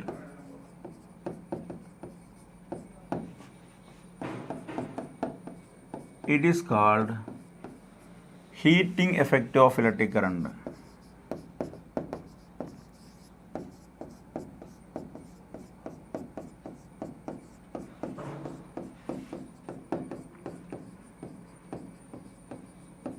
It is called heating effect of electric current. Electric current ഒരു റെസിസ്റ്ററിനകത്തൂടെ pass ചെയ്ത് പോയി കഴിഞ്ഞാൽ എന്ത് സംഭവിക്കും? അവിടെ heat generate ചെയ്യപ്പെടും. It is called heating effect of electric current. Okay അല്ലേ? അപ്പോൾ റെസിസ്റ്റൻസ് മാത്രമുള്ളൊരു സർക്യൂട്ട് ആണെങ്കിൽ ആ സെല്ല് സ്പെൻഡ് ചെയ്യുന്ന എനർജി കംപ്ലീറ്റ് ആയിട്ട് ഹീറ്റിൻ്റെ ഫോമിൽ കണ്ടിന്യൂസ് ആയിട്ട് മാറിക്കൊണ്ടിരിക്കും. ഇപ്പോൾ ഫാനോ ബൾബോ ഒക്കെ പോലെ ഡിവൈസ് ആണെങ്കിലോ എനർജിയുടെ കുറച്ച് പോർഷൻ നമ്മുടെ യൂസ്ഫുൾ എനർജി ആയിട്ട് മാറും. ഫാൻ ആകുമ്പോൾ വിൻഡിൻ്റെ ഫോമിലേക്ക് മാറുന്നുണ്ട്, അപ്പോഴും ഫാനിൻ്റെ ടെമ്പറേച്ചർ കൂടുന്നുണ്ട്, അപ്പോൾ ഹീറ്റിൻ്റെ ഫോമിൽ ലോസ് ഉണ്ടാകുന്നുണ്ട്. ഇനി ബൾബാണ് യൂസ് ചെയ്യുന്നതെങ്കിൽ ലൈറ്റിൻ്റെ ഫോമിലേക്ക് മാറുന്നുണ്ട്, അപ്പോഴും ബൾബ് ഹീറ്റ് ആവുന്നുണ്ട്, ബട്ട് ഹീറ്റിൻ്റെ ഫോമിൽ എനർജി ലോസ് ആയി പോകുന്നുണ്ട്. അപ്പോൾ റെസിസ്റ്റൻസ് മാത്രമുള്ളൊരു സർക്യൂട്ട് ആണെങ്കിൽ ഈ സ്പെല്ല് സ്പെൻഡ് ചെയ്യുന്ന കെമിക്കൽ എനർജി ഇവൻച്വലി എന്തായിട്ട് മാറുന്നു? അവിടെ ഹീറ്റ് എനർജി ആയിട്ട് കൺവേർട്ട് ചെയ്യപ്പെടുന്നു. അപ്പോൾ ഇവിടെ എനർജി കൺസർവേഷൻ്റെ വയലേഷൻ ഒന്നും വന്നിട്ടില്ല. എനർജി നമ്മൾ പുതുതായിട്ട് ക്രിയേറ്റ് ചെയ്തതല്ല അല്ലേ? ആ സെല്ല് സ്പെൻഡ് ചെയ്യുന്ന കെമിക്കൽ എനർജി ഏത് ഫോമിലേക്ക് മാറിയതാണ്? ഹീറ്റ് എനർജി ആയിട്ട് കൺവേർട്ടഡ് ആയതാണ്. ഈ ഹീറ്റ് എനർജിയുടെ പ്രൊഡക്ഷൻ എന്ന് പറഞ്ഞാൽ നമുക്ക് അത്ര ഡിസൈറബിൾ ആയിട്ടുള്ള എഫക്റ്റ് ഒന്നും അല്ലല്ലോ. അത് എല്ലാ കേസിലും അത്രയ്ക്ക് ഡിസൈറബിൾ അല്ല. ശരിയല്ലേ? ഇപ്പോൾ ഒരു ഫാൻ ഹീറ്റാകുന്ന അത്ര ഡിസൈറബിൾ അല്ല. കാരണം നമ്മൾ ചെയ്യുന്ന നമുക്ക് കിട്ടേണ്ട യൂസ്ഫുൾ ആയിട്ടുള്ള എനർജിയാണ് നമുക്ക് വേണ്ടാത്ത ഫോമിലേക്ക് മാറിയത്. അപ്പോൾ അങ്ങനെ വരുമ്പോൾ ആക്ച്വലി എനർജി ക്രൈസിസ് ഉണ്ടാവും കേട്ടോ. എനർജി ക്രൈസിസ് ഉണ്ടാകാനുള്ള കാരണം എന്താ? യൂസ്ഫുൾ എനർജി അൺയൂസ്ഫുൾ ഫോമിലേക്ക് മാറുകയാണ്. അപ്പോൾ അവിടെ എനർജി ക്രൈസിസ് ഉണ്ടാവും. ഒരു എക്സാമ്പിൾ പറയുകയാണെങ്കിൽ സപ്പോസ് നമ്മൾ ക്യാൻഡിൽ ബേൺ ചെയ്യിക്കാൻ വിചാരിക്കാം. അപ്പോൾ ക്യാൻഡിൽ ബേൺ ചെയ്യിക്കുന്നത് നമുക്ക് എന്തിനു വേണ്ടിയാണ്? നമുക്ക് ലൈറ്റ് കിട്ടാൻ വേണ്ടിയാണ്. എന്നാൽ അവിടെ ലൈറ്റ് മാത്രമാണ് ഉണ്ടാകുന്നത്? അതല്ലല്ലോ. അവിടെ എന്ത് ചെയ്യുന്നുണ്ട്? അവിടെ ഹീറ്റും ഉണ്ടാകുന്നില്ലേ? അപ്പോൾ ഈ ക്യാൻഡിൽ ബേൺ ചെയ്യുമ്പോൾ നമുക്ക് ലൈറ്റാണ് വേണ്ടത്. അവിടെ നമ്മുടെ യൂസ്ഫുൾ എനർജി ലൈറ്റാണ്. എന്നാൽ നമുക്ക് യൂസ്ഫുൾ അല്ലാത്ത ഹീറ്റിൻ്റെ ഫോമിലും എനർജി ലോസ് ആയി പോകുന്നുണ്ട്. അപ്പോൾ എനർജി കേസ് എന്ന് പറഞ്ഞാൽ എനർജി ഇല്ലാതായി എന്നുള്ള മീനിങ് അല്ല അതിന് വരുന്നത് കേട്ടോ. യൂസ്ഫുൾ ഫോമിൽ എനർജിയുടെ അവൈലബിലിറ്റി കുറവിന് നമ്മൾ എനർജി ക്രൈസിസ് എന്ന് പറയും. അപ്പോൾ ഇവിടെ സംഭവിക്കുന്നത് എന്താ? അപ്പോൾ ഇലക്ട്രിക് കറണ്ട് പാസ് ചെയ്ത് പോകുമ്പോൾ ഒരു പൊട്ടൻഷ്യൽ ഡിഫറൻസ് അപ്ലൈ ചെയ്യുമ്പോൾ എന്ത് ചെയ്യുന്നുണ്ട്? ആ സെല്ല് സ്പെൻഡ് ചെയ്യുന്ന എനർജിയുടെ ഒരു പോർഷൻ നമുക്ക് വേണ്ട യൂസ്ഫുൾ എനർജി ആയിട്ട് മാറുന്നുണ്ട്, യൂസ്ഫുൾ വർക്കിലേക്ക് മാറുന്നുണ്ട്. മറ്റേ പോർഷൻ നമുക്ക് അൺഡിസേർവ്ഡ് ആയിട്ടുള്ള ഹീറ്റിൻ്റെ ഫോമിൽ നമുക്ക് ലോസ് ആയിക്കൊണ്ടിരിക്കുകയാണ്. ഒരു അൺഡിസേർവബിൾ എഫക്റ്റാണ്. എല്ലാ കേസിലും ചില കേസിലൊക്കെ അൺഡിസേർവബിൾ എഫക്റ്റാണ്. എന്നാൽ ഈ ഹീറ്റിംഗ് എഫക്റ്റിന് മാത്രം ഡിപ്പെൻഡ് ചെയ്തുകൊണ്ട് വർക്ക് ചെയ്യുന്ന ഡിവൈസുകൾ നമുക്കുണ്ട് കേട്ടോ. ഇലക്ട്രിക് അയൺ ടോസ്റ്ററൊക്കെ ഹീറ്റിംഗ് എഫക്റ്റിനെ ബേസ് ചെയ്തുകൊണ്ട് വർക്ക് ചെയ്യുന്ന ഡിവൈസാണ്. അപ്പോൾ ചില ഡിവൈസുകൾ എന്ത് ചെയ്യും, ഈ ഒരു എഫക്റ്റിനെ ബേസ് ചെയ്തുകൊണ്ട് വർക്ക് ചെയ്യുകയും ചെയ്യുന്നുണ്ട്. ഓക്കെ അല്ലേ? അപ്പോൾ അതിന് മുന്നേ ഈ ഹീറ്റ് എനർജി കണ്ടുപിടിക്കാനുള്ള ഇക്വേഷൻ നമുക്ക് ഡെറൈവ് ചെയ്ത് നോക്കാം. എന്നിട്ട് ആ ഹീറ്റ് എനർജിയുടെ ഇക്വേഷൻ എടുക്കാം കേട്ടോ. ഓക്കെ അല്ലേ? ഞാൻ ഇലക്ട്രിക് സർക്യൂട്ട് കൺസിഡർ ചെയ്യുന്നുണ്ട്. So here consider A circuit which consists of a resistance R, an ammeter A and a voltmeter V, and a cell is connected to it. Okay, so if V is the applied potential difference and I is the current flowing through circuit. Okay, so എങ്ങനെ current flow ഉണ്ടാകുന്ന ചാർജിൻ്റെ movement കാരണമല്ലേ. Suppose ഒരു T second സമയത്തേക്ക് for a time T Q amount of charge ആണ്. ഒരു T second സമയത്തേക്ക് ഒരു ക്യൂ എമൗണ്ട് ഓഫ് ചാർജാണ് ഈ സർക്യൂട്ടിൽ കൂടെ ഫ്ലോ ചെയ്യുന്നതെന്ന് വിചാരിക്കുക. ടി സെക്കൻഡ് സമയത്തേക്ക് ക്യൂ എമൗണ്ട് ഓഫ് ചാർജാണ് ഈ സർക്യൂട്ടിൽ കൂടെ ഫ്ലോ ചെയ്യുന്നതെങ്കിൽ അതുകൊണ്ടാകുന്ന കറണ്ട് എന്തായിരിക്കും? ഇത് current flow I is equal to Q divide by T. ഇത് current is equal to charge divide by time ആയിരിക്കും. ഓക്കെ അല്ലേ? ഇനി നോക്കൂ, അപ്പോൾ ഈ സർക്യൂട്ടിൽ കൂടെ കറണ്ട് ഫ്ലോ ചെയ്യണമെങ്കിൽ ഈ പൊട്ടൻഷ്യൽ ഡിഫറൻസിലൂടെ എന്ത് ചെയ്യേണ്ടി വരും? ആ ചാർജിനെ മൂവ് ചെയ്യേണ്ടി വരില്ലേ? അതുപോലെ കറണ്ട് ഫ്ലോ ഉണ്ടാവുക. ആ ചാർജ് ആ കണ്ടക്ടറോട് മൂവ് ചെയ്യുമ്പോഴാണ് കറണ്ട് ഫ്ലോ ഉണ്ടാവുക. അപ്പോൾ ചാർജിനെ ആ കണ്ടക്ടറോട് മൂവ് ചെയ്യാൻ പറ്റുക മീൻസ് അതിന് മീനിങ് എന്താ? നമ്മൾ പൊട്ടൻഷ്യൽ ഡിഫറൻസ് അപ്ലൈ ചെയ്യുമ്പോൾ ത്രൂ ദാറ്റ് പൊട്ടൻഷ്യൽ ആ ചാർജിന് മൂവ് ചെയ്യാൻ പറ്റണം. അപ്പോൾ വി എന്നൊരു പൊട്ടൻഷ്യൽ ഡിഫറൻസ് ഉണ്ട്, അതിലൂടെ ക്യൂ എന്നുള്ളൊരു ചാർജിനെ മൂവ് ചെയ്യണമെങ്കിൽ എത്ര വർക്ക് ചെയ്യേണ്ടി വരും? Work done W is equal to charge into potential എന്ന് എഴുതാലോ. Work done W is equal to charge into potential. അപ്പോൾ ഇത്രയും വർക്കാണ് വി എന്നുള്ളൊരു പൊട്ടൻഷ്യൽ ഡിഫറൻസിലൂടെ ക്യൂ എന്നുള്ളൊരു ചാർജിനെ മൂവ് ചെയ്യാൻ വേണ്ടി നമ്മൾ ചെയ്യേണ്ടത്. W is equal to charge into potential. Okay അല്ലേ? ഈ വർക്ക് ആരാ ചെയ്യുക? ആ സർക്യൂട്ട് കണക്ട് ചെയ്ത സെല്ലായിരിക്കും ഈ വർക്ക് ചെയ്യുന്നത് കേട്ടോ. ആ സെല്ല് എന്ത് ചെയ്യുന്നു? അതിൻ്റെ കെമിക്കൽ എനർജി സർക്യൂട്ടിനത് എക്സ്പെൻഡ് ചെയ്യുന്നു. ആ എനർജി ഉപയോഗിച്ച് സെല്ല് എന്ത് ചെയ്യുന്നു? ഈ പൊട്ടൻഷ്യൽ ഡിഫറൻസിലൂടെ ഈ ക്യൂ എന്നുള്ള ചാർജിനെ മൂവ് ചെയ്യിക്കുന്നു. അങ്ങനെ മൂവ് ചെയ്യിക്കുമ്പോൾ ഇറ്റ് കോൺസ്റ്റിറ്റ്യൂട്ട് ഇലക്ട്രിക് കറണ്ട്. അങ്ങനെ ഇലക്ട്രിക് കറണ്ട് ഫ്ലോ ഉണ്ടാകുന്നത്. ഓക്കെ അല്ലേ? അപ്പോൾ W is equal to Q into V. അപ്പോൾ ഇത്രയും വർക്ക് ചെയ്യുമ്പോഴാണ് ആ ക്യൂ എന്നുള്ള ചാർജിനെ ആ വി എന്നുള്ള പൊട്ടൻഷ്യൽ ഡിഫറൻസിലൂടെ നമുക്ക് എന്ത് ചെയ്യാൻ പറ്റുന്നത്? മൂവ് ചെയ്യിക്കാൻ പറ്റുന്നത്. ഓക്കെ അല്ലേ? സോ അങ്ങനെയാണെങ്കിൽ what is the power supplied by the source? Power supplied by the source to move this electric charge. What is the power supplied by the source to move this electric charge through this potential difference V. അപ്പോൾ V എന്ന് പറയുന്ന ഈ potential ഡിഫറൻസിലൂടെ ഈ ചാർജിനെ move ചെയ്യിക്കാൻ ആ electric source ആ സെല്ലിൽ എത്ര പവർ സപ്ലൈ ചെയ്യേണ്ടി വരും? നമുക്കറിയാം power P is equal to W by T എന്നുള്ള equation. Rate of doing work അല്ലേ? Equal to Q V divide by T എന്ന് എഴുതാം. ഈ ക്യൂ ബൈ ടിക്ക് പകരം ഐ എന്ന് എഴുതിക്കൂടെ? അപ്പോൾ I into V or power P is equal to V into I എന്ന് കിട്ടും. So how can you find the electrical energy? So the electrical energy supplied to the circuit, electrical energy supplied to the circuit is equal to, എങ്ങനെ energy കണ്ടുപിടിക്കുക? Energy is equal to power into time ആണ് കേട്ടോ. Energy is equal to power into time ആണ്. Power into time. അപ്പോൾ P into T എന്ന് എഴുതിക്കൂടെ? അപ്പോൾ V into I into T ആണ്. അപ്പോൾ ഇതാണ് ആ സെല്ല് സപ്ലൈ ചെയ്യുന്ന ഇലക്ട്രിക്കൽ എനർജി എന്ന് പറയുന്നത്. സോ ഈ ഇലക്ട്രിക്കൽ എനർജിയാണ് ഏത് ഫോമിലേക്ക് മാറുന്നത്? ഹീറ്റായിട്ട് മാറുന്നതല്ലേ? So heat produced in the resistor, heat produced in the conductor, heat produced in the conductor, H is equal to power into time എന്ന് എഴുതാം അല്ലേ? Equal to V into I into T. ഇതാണ് പ്രൊഡ്യൂസ് ചെയ്യുന്ന heat കണ്ടുപിടിക്കാനുള്ള equation. P is equal to V into I into T എന്ന് കിട്ടും. Clear അല്ലേ? അപ്പോൾ ക്യൂ എന്നുള്ളൊരു ചാർജിനെ വി എന്നുള്ളൊരു പൊട്ടൻഷ്യലോട് മൂവ് ചെയ്യിക്കാൻ ആ സെല്ല് എത്ര വർക്ക് ചെയ്യണം? ക്യൂ ഇൻറ്റു വി വർക്ക് ചെയ്യണം. So what is the energy supplied per second by the cell to the circuit? Energy supplied per second means it is power അല്ലേ? Rate of doing work അല്ലേ ഇത്? അപ്പോൾ W by T is equal I into V. So energy is equal to power into time which is equal to P into T equal to V into I into T എന്ന് കിട്ടും. So this is the electrical energy supplied by the cell to move to constitute electric current in a circuit, and this energy is eventually converted into heat energy. So heat energy produced in the conductor H is equal to P into T equal to V into I into T. But from Ohm's law,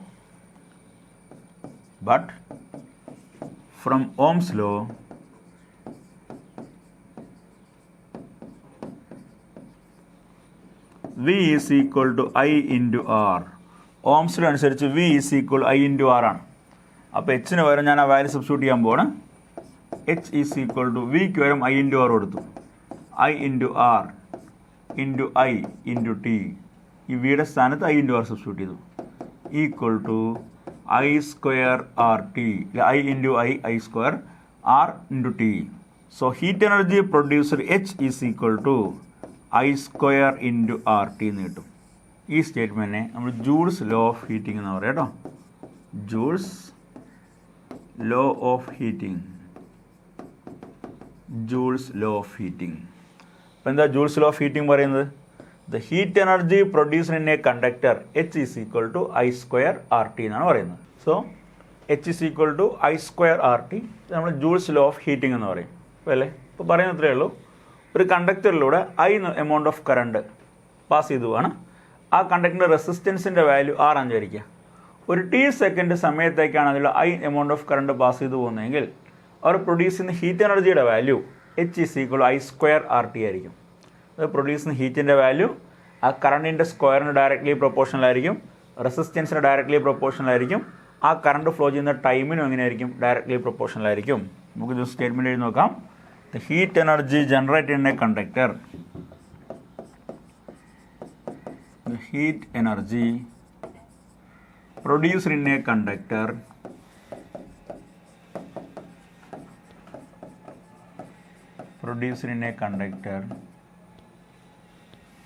is first one directly proportional to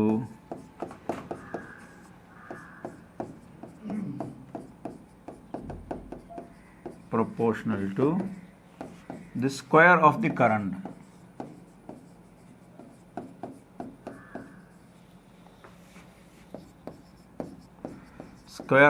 current flowing through the conductor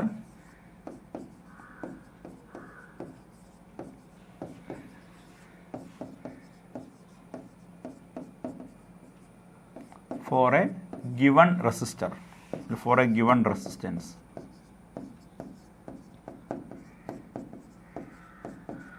Is directly proportional to the square of the current flowing through the conductor for a given resistance. ഒരു given റെസിസ്റ്റൻസിൻ്റെ value constant ആക്കി വെച്ച് കഴിഞ്ഞാൽ ആ ഉണ്ടാകുന്ന heat എനർജിയുടെ value കറണ്ടിൻ്റെ സ്ക്വയറിന് എങ്ങനെയായിരിക്കും directly proportional ആയിരിക്കും.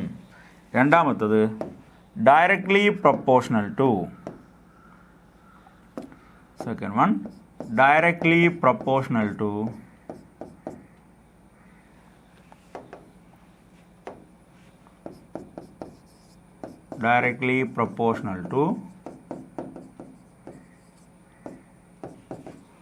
to the resistance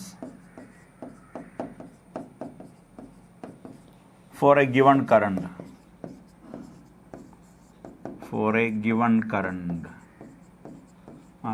ഒരു ഗിവൺ കറണ്ടിന് ആ ഹീറ്റ് എനർജിയുടെ വാല്യൂ എങ്ങനെയായിരിക്കും റെസിസ്റ്റൻസിന് ഡയറക്ട്ലി പ്രൊപ്പോർഷണൽ ആയിരിക്കും. ക്ലിയർ അല്ലേ?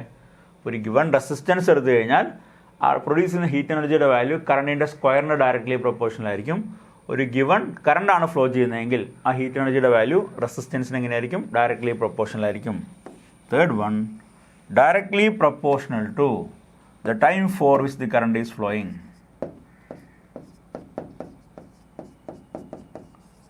Directly proportional to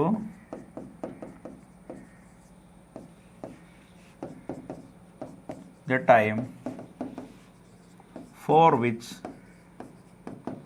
the current is flowing.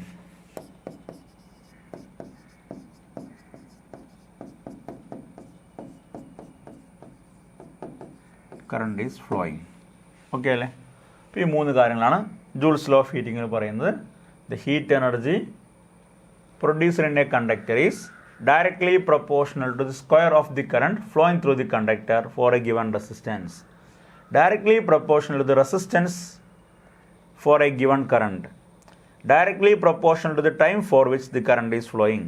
ഈ മൂന്ന് കാര്യങ്ങൾ ഡയറക്ട്ലി പ്രൊപ്പോർഷണലാണ്. റെസിസ്റ്റൻസ് കോൺസ്റ്റൻ്റ് ആണെങ്കിൽ കറണ്ടിൻ്റെ സ്ക്വയറിന് ഡയറക്ട്ലി പ്രൊപ്പോർഷണലാണ്. എഗൈൻ കറണ്ട് കോൺസ്റ്റൻ്റ് ആണെങ്കിൽ റെസിസ്റ്റൻസിന് ഡയറക്ട്ലി പ്രൊപ്പോർഷണലാണ്. എഗൈൻ കറണ്ട് ഫ്ലോ ചെയ്യുന്ന ടൈമിന് എങ്ങനെയായിരിക്കും? ഡയറക്ട്ലി പ്രൊപ്പോർഷണൽ ആയിരിക്കും. ഇതെല്ലാം കൂടെ കമ്പൈൻ ചെയ്യുമ്പോഴാണ് നമുക്ക് ഏത് ഇക്വേഷൻ കിട്ടിയത്? H is equal to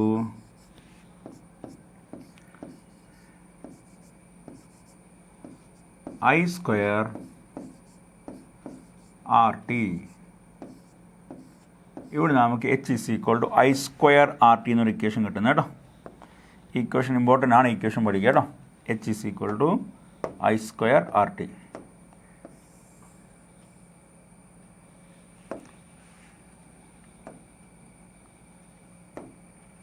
H is equal to I square RT. ഇപ്പോൾ ഇതാണ് പ്രൊഡ്യൂസ് ചെയ്യുന്ന ഹീറ്റ് എനർജി കണ്ടുപിടിക്കാനുള്ള equation. H equal to I square RT. H heat energy produced, I current flowing through the conductor, R resistance of the conductor, T is the time for which the current is flowing. അപ്പോൾ ഈ circuit നോക്കൂ.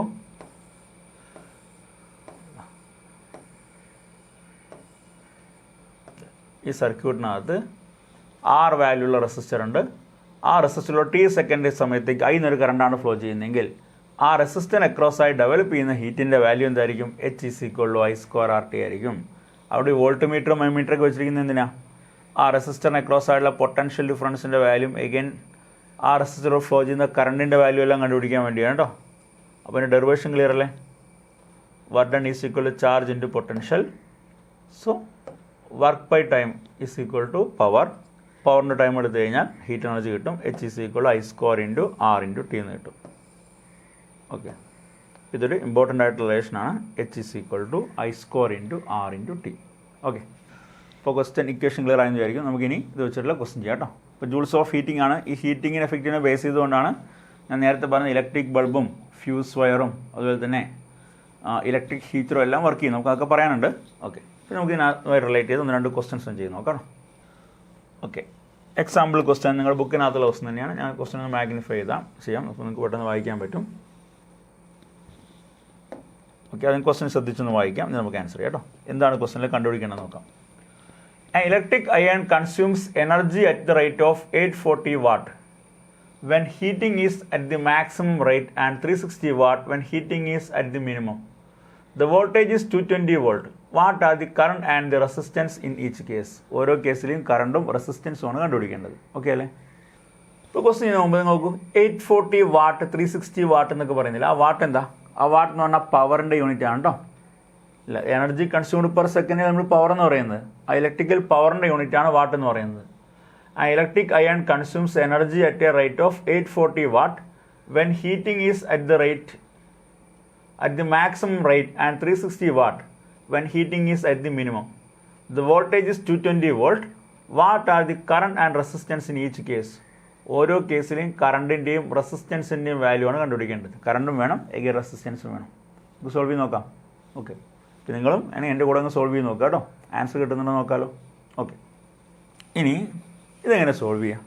ഇത് solve ചെയ്യാൻ ഏത് ഇക്വേഷനാണ് use ചെയ്യാം? ഈ ക്വസ്റ്റിനകത്ത് എന്തൊക്കെയാണ് തന്നിരിക്കുന്നത്? ക്വസ്റ്റിനകത്ത് 2 കേസിലെയും പവർ തന്നിട്ടുണ്ട് അല്ലേ? ഇതിൽ 840 വാട്ടും ഇതിൽ 360 വാട്ടും തന്നിട്ടുണ്ട്. എഗൈൻ കൊടുത്ത വോൾട്ടേജ് തന്നിട്ടുണ്ട്. അപ്പോൾ വോൾട്ടേജും ഉണ്ട്, എഗൈൻ പവറുമുണ്ട്, കറണ്ട് വേണം, എഗൈൻ റെസിസ്റ്റൻസ് വേണം. അപ്പോൾ വോൾട്ടേജുമുണ്ട്, പവറുമുണ്ട്, കറണ്ട് വേണം. എന്താ പവറിൻ്റെ ഇക്വേഷൻ പഠിച്ച്? Power P is equal to V into I എന്നല്ലേ? Power P is equal to V into I. അങ്ങനെ ഇക്വേഷൻ പഠിച്ചിട്ടുണ്ടോ? Power P is equal to V into I. ഇതാ ഇക്വേഷൻ. ഇതിൽ പവറിൻ്റെ വാല്യൂ ഉണ്ട്, വോൾട്ടേജിൻ്റെ വാല്യൂ ഉണ്ട്, കറണ്ട് കണ്ടുപിടിച്ചാൽ പോരെ. അപ്പോൾ ഇക്വേഷൻ നോക്കാം. അപ്പോൾ തന്നിരിക്കുന്ന ഡാറ്റാസൊക്കെ ഒന്ന് ആദ്യമേ നമുക്ക് ഇവിടെ മാർക്ക് ചെയ്ത് കേട്ടോ. അപ്പോൾ ഫസ്റ്റ് കേസിൽ electric consumes energy at rate when heating is at the maximum rate. When heating is at maximum rate. When heating is at maximum rate.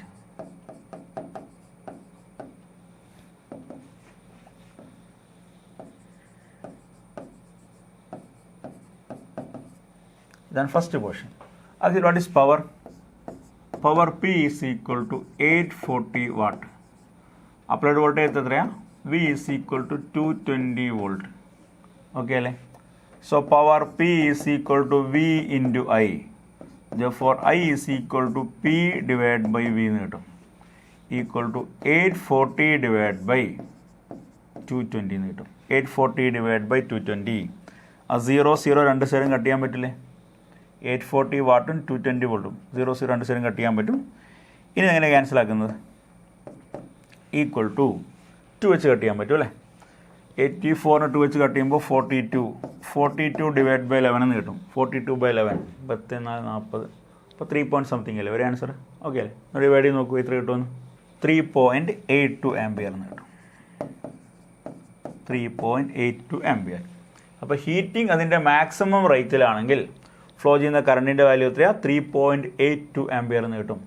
Heating maximum റേറ്റിലാകുമ്പോൾ ഇയാൾ എന്താ ചെയ്യുന്നത്? പെർ സെക്കൻഡ് 840 ജൂൾ എനർജി വെച്ച് consume ചെയ്യും. P equal 840 വാട്ടാണ്. ഇനി വേണ്ട റെസിസ്റ്റൻസിൻ്റെ value അല്ലേ? What are the current and resistance in each case. അപ്പോൾ എങ്ങനെ റെസിസ്റ്റൻസ് കണ്ടുപിടിക്കുക? Resistance R is equal to V divide by L. Equation ഓംസിലുമാണ്. R is equal V by I. ആ ഇക്വേഷൻ യൂസ് ചെയ്താൽ മതി. ചെയ്ത് നോക്കൂ. ഈക്വൽ ടു എത്ര? വിയുടെ വാല്യൂ 220 ബൈ ഐയുടെ വാല്യൂ 3.82. അപ്പോൾ 220 ഡിവൈഡ് ബൈ 3.82 നമുക്ക് കാൽക്കുലേറ്റ് ചെയ്ത് നോക്കാം. 220 divided by 3.82 which is equal to 57.59 എന്ന് കിട്ടും. 57.59 അത്രയും ഓം. അപ്പോൾ രണ്ട് പോർഷൻ്റെയും ആൻസർ ആയില്ലേ? കറണ്ട് 3.82 ആംപിയറും again റെസിസ്റ്റൻസ് 57.59 വേണം. 57.6 എന്ന് എഴുതാം അല്ലേ? അത്രയും ഓം. ഓക്കെ അല്ലേ?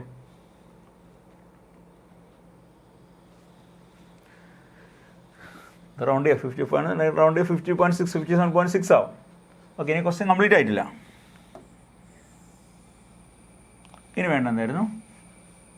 ഇത് മാക്സിമം റേറ്റിംഗിൽ maximum heating is at maximum rate അല്ലേ? ഇനി നോക്കൂ. What are the current and resistance in each case. ഇനി ഹീറ്റിംഗ് മിനിമം റേറ്റ് ആകുമ്പോൾ എന്ത് സംഭവിക്കുമെന്ന് നോക്കണം അല്ലേ? അപ്പോൾ ഹീറ്റിംഗ് മിനിമം റേറ്റ് ആകുമ്പോൾ ഇയാൾ 360 വാട്ട് പവറാണ് കൺസ്യൂം ചെയ്യുന്നത്. The electrical iron consumes 360 watt when the heating is at minimum rate. So when heating is at minimum rate. പിന്നെ അടുത്ത പോർഷൻ നോക്കൂ. When heating is at minimum rate.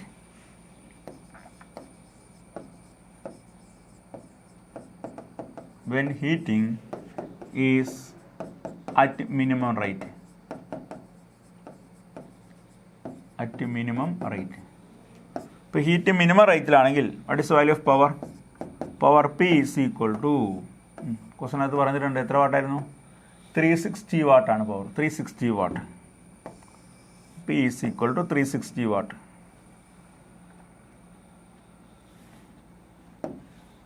360 watt. Applied voltage മാറുന്നില്ലല്ലോ. V is equal to 220 volt അല്ലേ? അത് ക്വസ്റ്റനകത്ത് 220 തന്നെയാണ് പറയുന്നത് കേട്ടോ. 220 volt. The voltage is 220 volt എന്ന് ക്വസ്റ്റനകത്ത് പറഞ്ഞിട്ടുണ്ട്. അപ്ലൈഡ് വോൾട്ടേജ് മാറ്റിയിട്ടില്ല. V is equal to 220 വോൾട്ട്. ഒക്കെ വീണ്ടും എന്താ ഇക്വേഷൻ എഴുതേണ്ടത്? Power P is equal to V into I അല്ലേ? അപ്പോൾ I is equal to P divide by V എന്ന് എഴുതാലോ. Equal to 360 divided by 220 equal to 2 വെച്ച് വീണ്ടും കട്ടിയാൽ അല്ലേ? അപ്പോൾ 18 ഡിവൈഡ് ബൈ 11 എന്ന് കിട്ടും. 18 ഡിവൈഡ് ബൈ 11. ഓക്കെ, എത്ര വരും? 1 പോയിൻറ്റ് സംതിങ് അല്ലേ വരൂ? നോക്കാം. 1.64 ആംപിയർ. 1.64 ആംപിയർ. അപ്പോൾ കറണ്ടിൻ്റെ വാല്യൂ കിട്ടി 1.64 ആംപിയർ. ഇനി അടുത്ത റെസിസ്റ്റൻസ് വേണ്ടേ? Resistance R is equal to V by I. R equal to V by I equal to 220 divide by 1.64. 220 by 1.64 ചെയ്ത് നോക്കാം. 220 ഡിവൈഡഡ് ബൈ 1.64 134.14 വരും. 134.14 ഓം. ഓക്കെ അല്ലേ? ഇപ്പോൾ ഈ രണ്ട് പോർഷനും ക്ലിയർ ആയെന്ന് വിചാരിക്കുന്നു. ഹീറ്റിംഗ് അതിൻ്റെ മാക്സിമം റേറ്റിൽ വരുമ്പോഴുള്ള കേസും അഗൈൻ ഹീറ്റിംഗ് അതിൻ്റെ മിനിമം റേറ്റിൽ വരുമ്പോൾ 2 കേസും എഴുതിയിരിക്കുന്നത് കേട്ടോ. 2 ക്വസ്റ്റ്യൻ നിങ്ങൾ അനുസരിക്കത്തുള്ള സോൾഡ് എക്സാമ്പിൾ തന്നെയാണ്. ജസ്റ്റ് ഞാൻ എക്സ്പ്ലെയിൻ ചെയ്യുന്നല്ലോ കേട്ടോ. അപ്പോൾ ജസ്റ്റ് ചെയ്ത് നോക്ക്. ഓക്കെ, ഇനി അടുത്ത ക്വസ്റ്റ്യൻ നോക്ക്. വീണ്ടും എക്സാമ്പിൾ ക്വസ്റ്റ്യൻ തന്നെയാണ്. 12.11 question. 11. 100 joule of heat is produced each second in a 4 ohm resistor. Find the potential difference across the resistor. 100 joule of heat is produced each second in a 4 ohm resistor. അപ്പോൾ produce ചെയ്യുന്ന ഹീറ്റിൻ്റെ value ക്വസ്റ്റിനകത്ത് തന്നിട്ടുണ്ട് അല്ലേ. H is equal to 100 joule in each second in a 4 ohm resistor. അപ്പോൾ resistance R is equal to 4 ohm. അപ്പോൾ each second എന്ന് പറഞ്ഞാൽ T equal to 1 second ആയിരിക്കില്ലേ, ശരിയല്ലേ? അപ്പോൾ T is equal to 1 second. അപ്പോൾ ഓരോ സെക്കൻഡിലും ഈ 4 ohm റെസിസ്റ്ററിൽ 100 ജൂൾ ഹീറ്റ് എനർജി ജനറേറ്റ് ചെയ്യുന്നുണ്ട്. Find the potential difference across the resistor. Potential difference കണ്ടുപിടിക്കണം, I. Sorry V. അപ്പോൾ എന്താ V കണ്ടുപിടിക്കാം? ഓംസ് ലോ യൂസ് ചെയ്താൽ പോലെ V equal I into R എന്നുള്ള ഇക്വേഷൻ എടുത്താൽ മതി. അതിനാദ്യം കറണ്ട് കണ്ടുപിടിക്കേണ്ടേ, റെസിസ്റ്റൻസ് അറിയാം.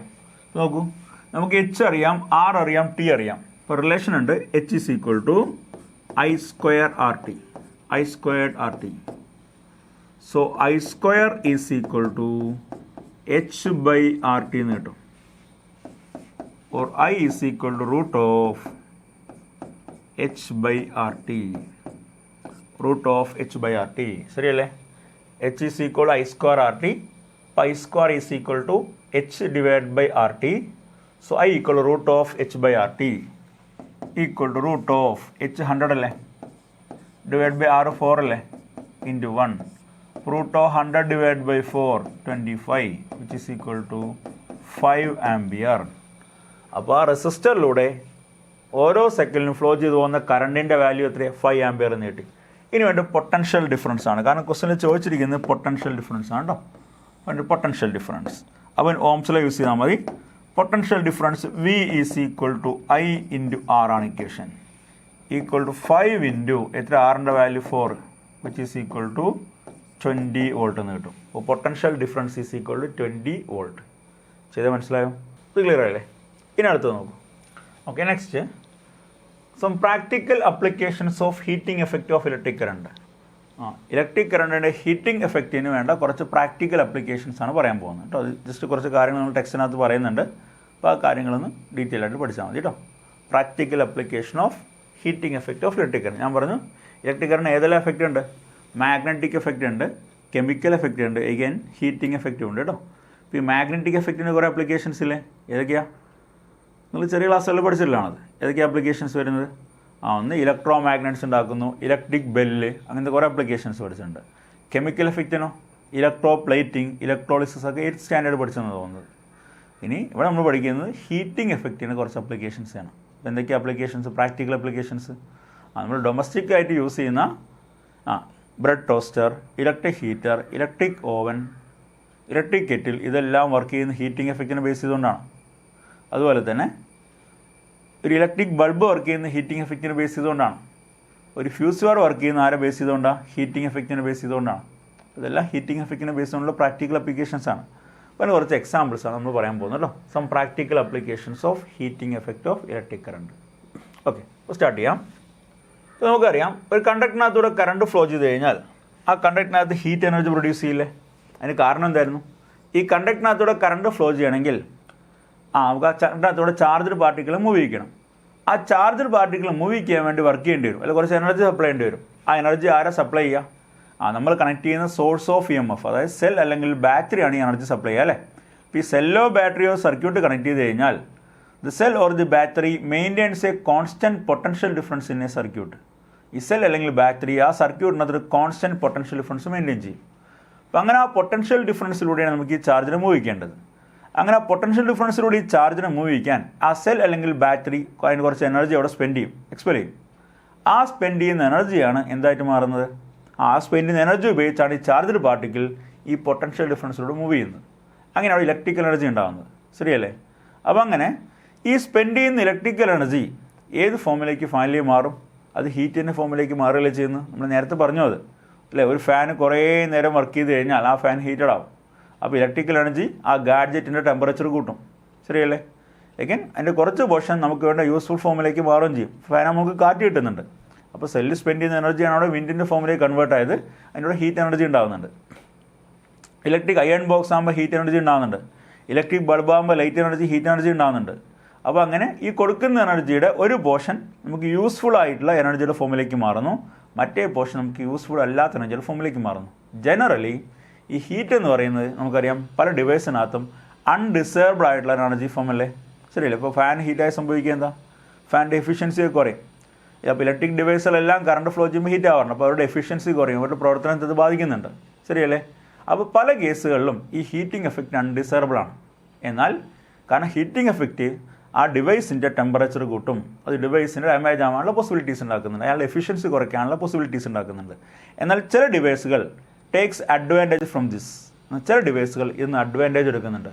അത് ഈ ഹീറ്റിംഗ് എഫക്റ്റിനെ ബേസ് ചെയ്തുകൊണ്ട് ആ ഡിവൈസുകൾ വർക്ക് ചെയ്യുന്നുണ്ട്. അങ്ങനെ വരുന്ന കുറച്ച് ഡിവൈസുകൾക്ക് എക്സാമ്പിളാണ് ഏതൊക്കെയാണ്? Bread toaster, electric iron, electric kettle, electric heater, electric oven പോലത്തെ ഡിവൈസുകൾ.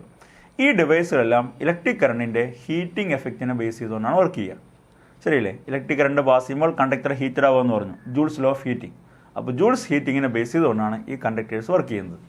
അപ്പോൾ ഈ വരുന്ന ഡിവൈസുകൾ വർക്ക് ചെയ്യുന്നത്. അപ്പോൾ എക്സാമ്പിൾസ് ഇതൊക്കെയായിരുന്നു.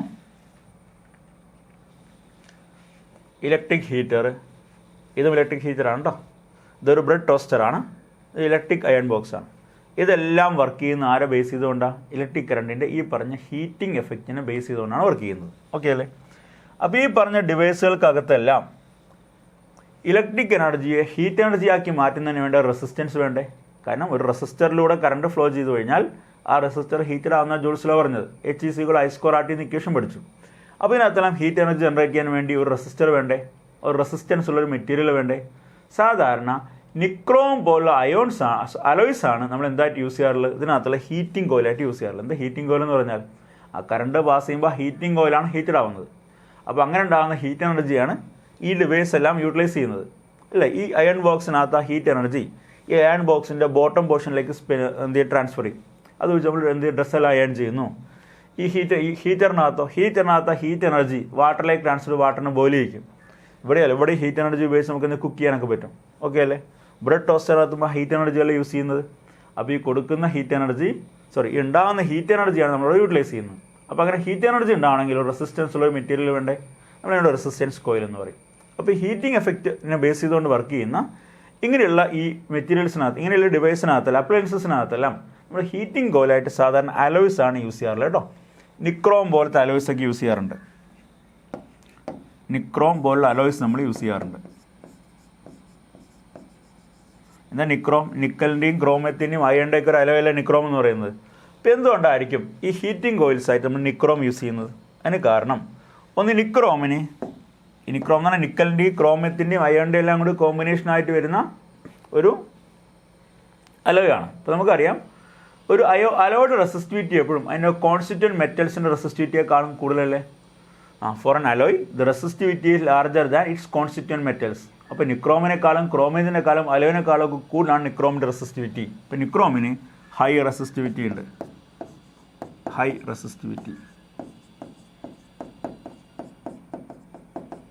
ഇതിന് ഹൈ മെൽട്ടിംഗ് പോയിൻ്റ് ഉണ്ട്. ഹൈ റെസിസ്റ്റിവിറ്റിയും ഹൈ മെൽട്ടിംഗ് പോയിൻറ്റും ഉള്ളത് കൊണ്ടാണ് നമ്മൾ നിക്രോമിനെ എന്തായിട്ട് യൂസ് ചെയ്യുന്നത്? ഹീറ്റിംഗ് കോയിൽസ് ആയിട്ട് യൂസ് ചെയ്യുന്നത് കേട്ടോ. നമ്മളതുകൊണ്ട് ഇവിടെ ഹീറ്റിംഗ് കോയിൽസ് ആയിട്ട് യൂസ് ചെയ്യും. അപ്പോൾ ഇലക്ട്രിക് കറണ്ട് നിക്രോമിലൂടെ പാസ് പോയി കഴിഞ്ഞാൽ ഇറ്റ് ഗെറ്റ്സ് ഹീറ്റഡ്, അത് ഹീറ്റായിട്ട് മാറും. അത് ഒരു റെഡ് ഹോട്ട് ഫോമിലേക്ക് മാറുക ചെയ്യാം. റെഡ് ഹോട്ട് ഫോമിലേക്ക് മാറുന്നു. അതെന്ത് ചെയ്യുന്നു? ഹീറ്റ് എനർജിയെ പുറത്തേക്ക് റേഡിയേറ്റ് ചെയ്യുന്നു. അപ്പോൾ നിക്രോമിലൂടെ ഇലക്ട്രിക് കറണ്ട് പാസ് ചെയ്യും. നിക്രോം എന്ന ഹീറ്റിംഗ് കോയിൽ കറണ്ട് പാസ് ചെയ്യുമ്പോൾ റെഡ് ഹോട്ട് ഫോമിലേക്ക് മാറും. അപ്പോൾ അവിടെ നിന്ന് ഇയാളെന്ത് ഹീറ്റ് എനർജി പുറത്തേക്ക് റേഡിയേറ്റ് ചെയ്യും വിത്തൗട്ട് മെൽറ്റിംഗ്. ഇപ്പോൾ മെൽറ്റ് ചെയ്യാതെ ഇയാൾക്ക് എന്ത് ചെയ്യാൻ പറ്റും? മാക്സിമം ടെമ്പറേച്ചർ ഇയാൾക്ക് റീറ്റെയിൻ ചെയ്യാൻ പറ്റും. അങ്ങനെ ഇയാൾ എന്ത് ചെയ്യും? ആ ടെമ്പറേച്ചർ ഉപയോഗിച്ചുകൊണ്ട് ഇയാളുടെ ഹീറ്റ് എനർജി കൂട്ടുന്നു. ആ ഹീറ്റ് എനർജി ഇയാൾ എന്ത് ചെയ്യുന്നു? ആവശ്യമുള്ള പർപ്പസിലേക്ക് ട്രാൻസ്ഫർ ചെയ്യാണ് ചെയ്യുന്നത്. അപ്പോൾ അതാണ് നിക്രോം. അപ്പോൾ ഇങ്ങനെ വരുന്ന ഡിവൈസ്, ഇതൊക്കെ നമ്മൾ ഡൊമസ്റ്റിക് ആയിട്ട് യൂസ് ചെയ്യുന്ന ഡിവൈസുകളാണ്. ഈ ഡിവൈസിനകത്തെല്ലാം ഇലക്ട്രിക് കറണ്ട് ഹീറ്റിംഗ് എഫക്റ്റാണ് നമ്മൾ യൂസ് ചെയ്യുന്നത്. ഓക്കെ. ഇനി രണ്ടാമത്തെ ആപ്ലിക്കേഷൻ എന്താ? ഡൊമസ്റ്റിക് പർപ്പസിനാണ്. Electric bulb. അല്ലേ? One of the main example for heating effect. നമുക്കിപ്പോൾ ഇലക്ട്രിക് ബൾബുകൾ അത്ര നമുക്ക് കാണാറില്ല അല്ലേ? കാരണം ഇലക്ട്രിക് ബൾബ് ഉദ്ദേശിക്കുന്നത് നമ്മൾ ഫിലമെൻറ്റ് ബൾബാണ് ഉദ്ദേശിക്കുന്നത് കേട്ടോ. ഫിലമെൻറ്റ് ബൾബും ഇലക്ട്രിക് കറണ്ട് ഹീറ്റിംഗ് എഫക്റ്റിനെ ബേസ് കൊണ്ട് വർക്ക് ചെയ്യുന്നത്. ഇപ്പോൾ ഈ ഫിലമെൻറ്റ് ബൾബുകൾ അത്രയ്ക്ക് അങ്ങ് നമ്മളെല്ലാ സ്ഥലത്തും അങ്ങനെ യൂസ് ചെയ്യാറില്ല. കാരണം ഈ ഫിലമെൻറ്റ് ബൾബിൻ്റെ എഫിഷ്യൻസി ഭയങ്കര കുറവാണ്. നമ്മൾ സപ്ലൈ ചെയ്യുന്ന ഇലക്ട്രിക്കൽ എനർജിയുടെ മെജോറിറ്റി ഓഫ് ദി പോർഷനും ഒരു ഇലക്ട്രിക് ബൾബിൽ ഹീറ്റിൻ്റെ ഫോമിൽ ലോസായി പോവുകയും ചെയ്യാം. ബാക്കി ഒരു സ്മോൾ പോർഷൻ മാത്രമാണ് എന്തായിട്ട് മാറുന്നത്? ലൈറ്റായിട്ട് മാറുന്നത്. അപ്പോൾ most of the energy is convert into unuseful form, not unwanted ഫോമിലേക്ക് മാറും. അതുകൊണ്ട് നമ്മൾ അതുകൊണ്ട് നമ്മൾ ആ ഒരു പ്രശ്നം ഓവർകം ചെയ്യാൻ വേണ്ടിയാണ് നമ്മൾ എന്ത് ചെയ്യുന്നത്? ഇപ്പോൾ ഫിലമെൻറ്റ് ബൾബിന് പകരം CFL ലാമ്പുകളും LED ബൾബുകളൊക്കെ യൂസ് ചെയ്യുന്നത്. കാരണം അവർക്കെല്ലാം ഈ ഫിലമെൻറ്റ് ലാമ്പിനേക്കാളും എഫിഷ്യൻസി കൂടുതലാണ്. അവർ കൊടുക്കുന്ന എനർജിയുടെ വളരെ ചെറിയ എനർജി ലോസ് മാത്രമേ ഉണ്ടാക്കുന്നുള്ളൂ. LED-ക്കകത്തെല്ലാം ഓൾമോസ്റ്റ് നല്ല എഫിഷ്യൻസിയുള്ള ഡിവൈസാണ് LED, ലൈറ്റ് എമിറ്റിംഗ് ഡയോഡ് ബൾബുകളൊക്കെ. ഓക്കെ അല്ലേ? അപ്പോൾ രണ്ടാമത്തെ ആപ്ലിക്കേഷൻ എന്തായിരുന്നു? രണ്ടാമത്തെ ആപ്ലിക്കേഷൻ ഇലക്ട്രിക് ബൾബാണ്. Electric bulb. ഇപ്പോൾ ഇലക്ട്രിക് ബൾബിൻ്റെ ഫിഗർ ഞാനിവിടെ വെച്ചിട്ടുണ്ട് കേട്ടോ. ഇലക്ട്രിക് ബൾബ് നിങ്ങൾക്ക് ആർക്കും ഫെമിലിയർ അല്ലെങ്കിൽ ജസ്റ്റ് ഫിഗർ ഒന്ന് നോക്കിക്കോളൂ. Electric bulb. ഇപ്പോൾ ഇലക്ട്രിക് ബൾബിൻ്റെ പ്രത്യേകത, ഈ ഇലക്ട്രിക് ബൾബിനകത്ത് അറേഞ്ച്മെൻറ്റ് നോക്കൂ. ഒരു ഗ്ലാസ് കവറുണ്ട്. ആ ഗ്ലാസ് കവറിനകത്ത് ഒരു ടങ്സ്റ്റൺ ഫിലമെൻറ്റ് നമ്മൾ യൂസ് ചെയ്യുന്നുണ്ട്. അപ്പോൾ ഇലക്ട്രിക് ബൾബിനകത്ത് നമ്മൾ ഹീറ്റിങ്ങിന് വേണ്ടി ആരെ യൂസ് ചെയ്യുന്നത്? ടങ്സ്റ്റൺ ഫിലമെൻ്റാണ് യൂസ് ചെയ്യുന്നത്. ഇനി അതിനെ സപ്പോർട്ട് ചെയ്യാൻ വേണ്ടി നമുക്ക് കോപ്പർ വയേഴ്സ് ഉണ്ട്. And this tungsten filament is thermally insulated from the surroundings. അത് സറൗണ്ടിങ്സുമായിട്ട് തെർമലി ഇൻസുലേറ്റഡ് ആണ്. അതുകൊണ്ട് തന്നെ ആ ടങ്സ്റ്റൺ വയറിനെ നമ്മൾ എന്ത് ചെയ്യുന്നു? ഒരു ഇൻസുലേറ്റിംഗ് സ്റ്റാൻഡിനകത്ത് മൗണ്ട് ചെയ്ത് വെച്ചിരിക്കുകയാണ്. നോക്കൂ, ഇതൊരു ഇൻസുലേറ്റർ സ്റ്റാൻഡാണ് കേട്ടോ. ഇൻസുലേറ്റർ സ്റ്റാൻഡാണ്. ആ സ്റ്റാൻഡിലേക്ക് ഈ ടങ്സ്റ്റൺ വയർ നമ്മൾ സപ്പോർട്ട് ചെയ്ത് വെച്ചിട്ടുണ്ട്. എഗൈൻ കണക്ഷന് വേണ്ടി രണ്ട് സൈഡിൽ കൂടെ കോപ്പർ വയർ എടുത്തിട്ടുണ്ട്. ഓക്കെ അല്ലേ? ഈ tungsten. So the tungstens are mainly used as a filament in electric bulbs. Tungstens are mainly used as a filament in electric bulb.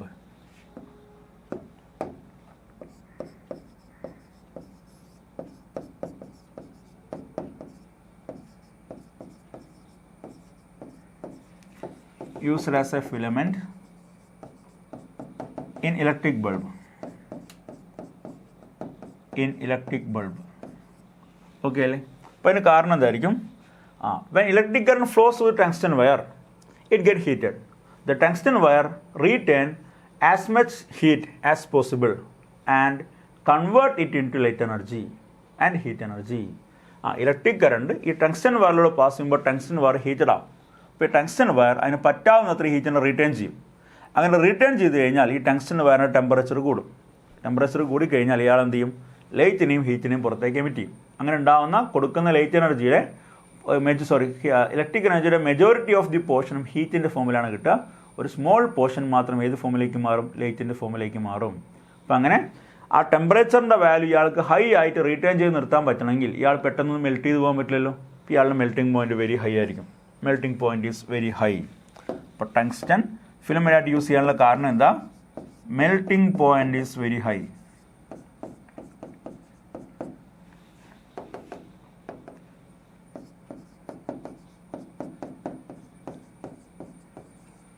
Very high. അത് ഏകദേശം 3380 ഡിഗ്രി സെൽഷ്യസ് വരും കേട്ടോ. നിയർലി 3380 ഡിഗ്രി സെൽഷ്യസ് വരും അതിന് melting point. ഇനി ഇയാളുടെ റെസിസ്റ്റിവിറ്റിയും high ആണ് കേട്ടോ. ഹൈ റെസിസ്റ്റിവിറ്റി ഉണ്ട്.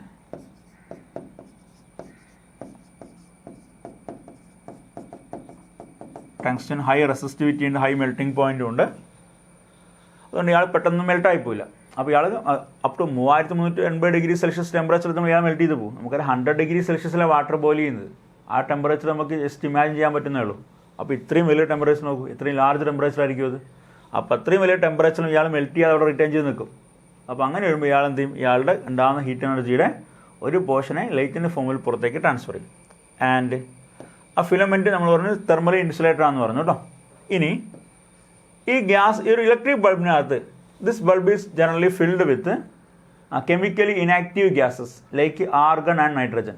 അപ്പോൾ നൈട്രജനും ആർഗണും ഒക്കെ പോലുള്ള കെമിക്കലി ഇനാക്റ്റീവായ ഗ്യാസസ് വെച്ചിട്ട് ആ ഗ്ലാസ് ഫില്ല് ചെയ്തിട്ടുണ്ടാകും. അത് എന്തിനു വേണ്ടിയാണ്? അത് കെമിക്കലി ഇനാക്റ്റീവ് ഗ്യാസ് വെക്കുന്നത് ഈ ബേൺ ചെയ്യുന്ന ടങ്സ്റ്റൺ ഫിലമെൻറ്റ് അത് ആ ഗ്യാസുമായിട്ട് റിയാക്ട് ചെയ്യാതിരിക്കാനാണ്. സാധാരണ ഓക്സിജൻ ആക്കിയാണ് അതിനകത്ത് ഫില്ല് ചെയ്യുന്നതെങ്കിലും ഈ ബേൺ ചെയ്യുന്ന ഫിലമെൻറ്റ് ഈ ഗ്ലോ ചെയ്യുന്ന ഫിലമെൻറ്റ് എന്ത് ചെയ്യും? ഈ ടങ്സ്റ്റൺ ഫിലമെൻറ്റ് എന്ത് ചെയ്യും? ആ ഓക്സിജനുമായി റിയാക്ട് ചെയ്ത് ബേൺ ചെയ്തു പോകും. ബേൺ ചെയ്താൽ ഓക്സിഡൈസ് ബേൺ ചെയ്തു പോകും. അപ്പോൾ ഫ്യൂസ് വരെ പെട്ടെന്ന് ആ ഫിലമെൻറ്റിന് ഡാമേജ് ആയിപ്പോവും. അപ്പോൾ അങ്ങനെ ഇയാൾക്ക് ഓക്സിഡൈസ് നടക്കാതിരിക്കാൻ, അതായത് ഇയാൾ പെട്ടെന്ന് ബേൺ ചെയ്ത് പോവാതിരിക്കാൻ വേണ്ടിയാണ് എന്ത് ചെയ്യുന്നത്? നമ്മൾ ആ ബൾബിനകത്ത് ആര് ഫില്ല് ചെയ്യുന്നത്? ഇനേർട്ട് ഗ്യാസസ്, അതായത് കെമിക്കലി ഇനാക്റ്റീവ് ആയിട്ടുള്ള നൈട്രജൻ, ആർഗൺ പോലുള്ള ഗ്യാസ് നമ്മൾ ഫില്ല് ചെയ്യുന്നത്. അങ്ങനെ വന്നു കഴിഞ്ഞാൽ ഈ ഗ്യാസുകളുമായിട്ടൊന്നും ഈ ഹീറ്റഡ് ആയിട്ടുള്ള ടങ്സ്റ്റൺ പെട്ടെന്ന് റിയാക്ട് ചെയ്യില്ല. So we can prolong the life of the tungsten filament. അപ്പോൾ how can you prolong the life of a tungsten filament?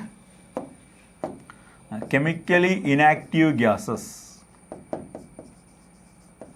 chemically inactive gases like nitrogen, argon,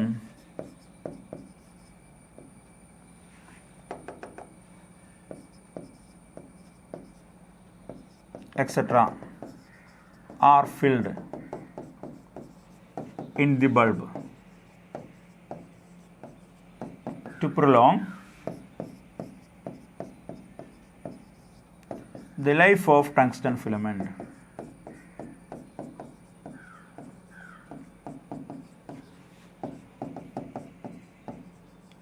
To prolong the life of tungsten filament. അപ്പോൾ tungsten ഫിലമെൻറ്റിൻ്റെ life prolong ചെയ്യാൻ വേണ്ടി chemically inactive ആയിട്ടുള്ള നൈട്രജനും ആർഗണും പോലുള്ള gas നമ്മൾ അതിനകത്ത് fill ചെയ്ത് വെച്ചിട്ടുണ്ടാകും. അപ്പോൾ അവർ പെട്ടെന്നൊന്നും ഈ ഫിലമെൻറ്റുമായിട്ട് ഡയറക്റ്റായിട്ട് റിയാക്ട് ചെയ്യില്ല. അപ്പോൾ ഫിലമെൻറ്റ് ബേൺ ആയി പോവില്ല. ഓക്കെ, അപ്പോൾ ഇതൊക്കെയാണ് ഇലക്ട്രിക് ബൾബിനകത്തുള്ള വർക്കിംഗ്. അപ്പോൾ അങ്ങനെ ഇലക്ട്രിക്കൽ എനർജി കൊടുത്തു കഴിഞ്ഞാൽ the filament can retain as much as heat energy produced in it and up to 3380 degrees Celsius വരെ. ശരിയല്ലേ? And majority of this energy is emitted in the form of heat and a small portion is emitted in the form of light. അപ്പോൾ എത്രത്തോളമാണ് ഇയാൾ heat energy emit ചെയ്യുന്നത്? Heat energy emit ചെയ്യുന്ന amount കൂടുന്തോറും produce ലീറ്റിൻ്റെ amount കൂടും. ചേട്ടാ നന്നായിട്ട് heat ആയി കഴിഞ്ഞാൽ കുറച്ച് ലൈറ്റ് പുറത്തേക്ക് വരും.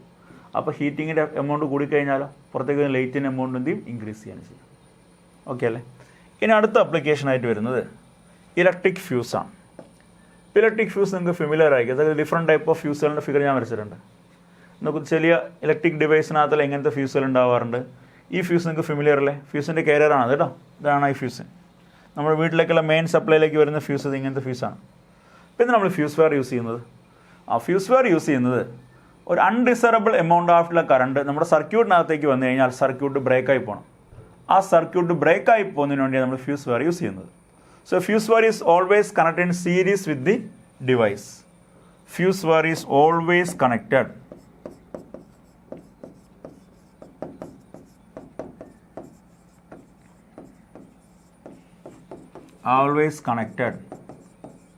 in series with the device.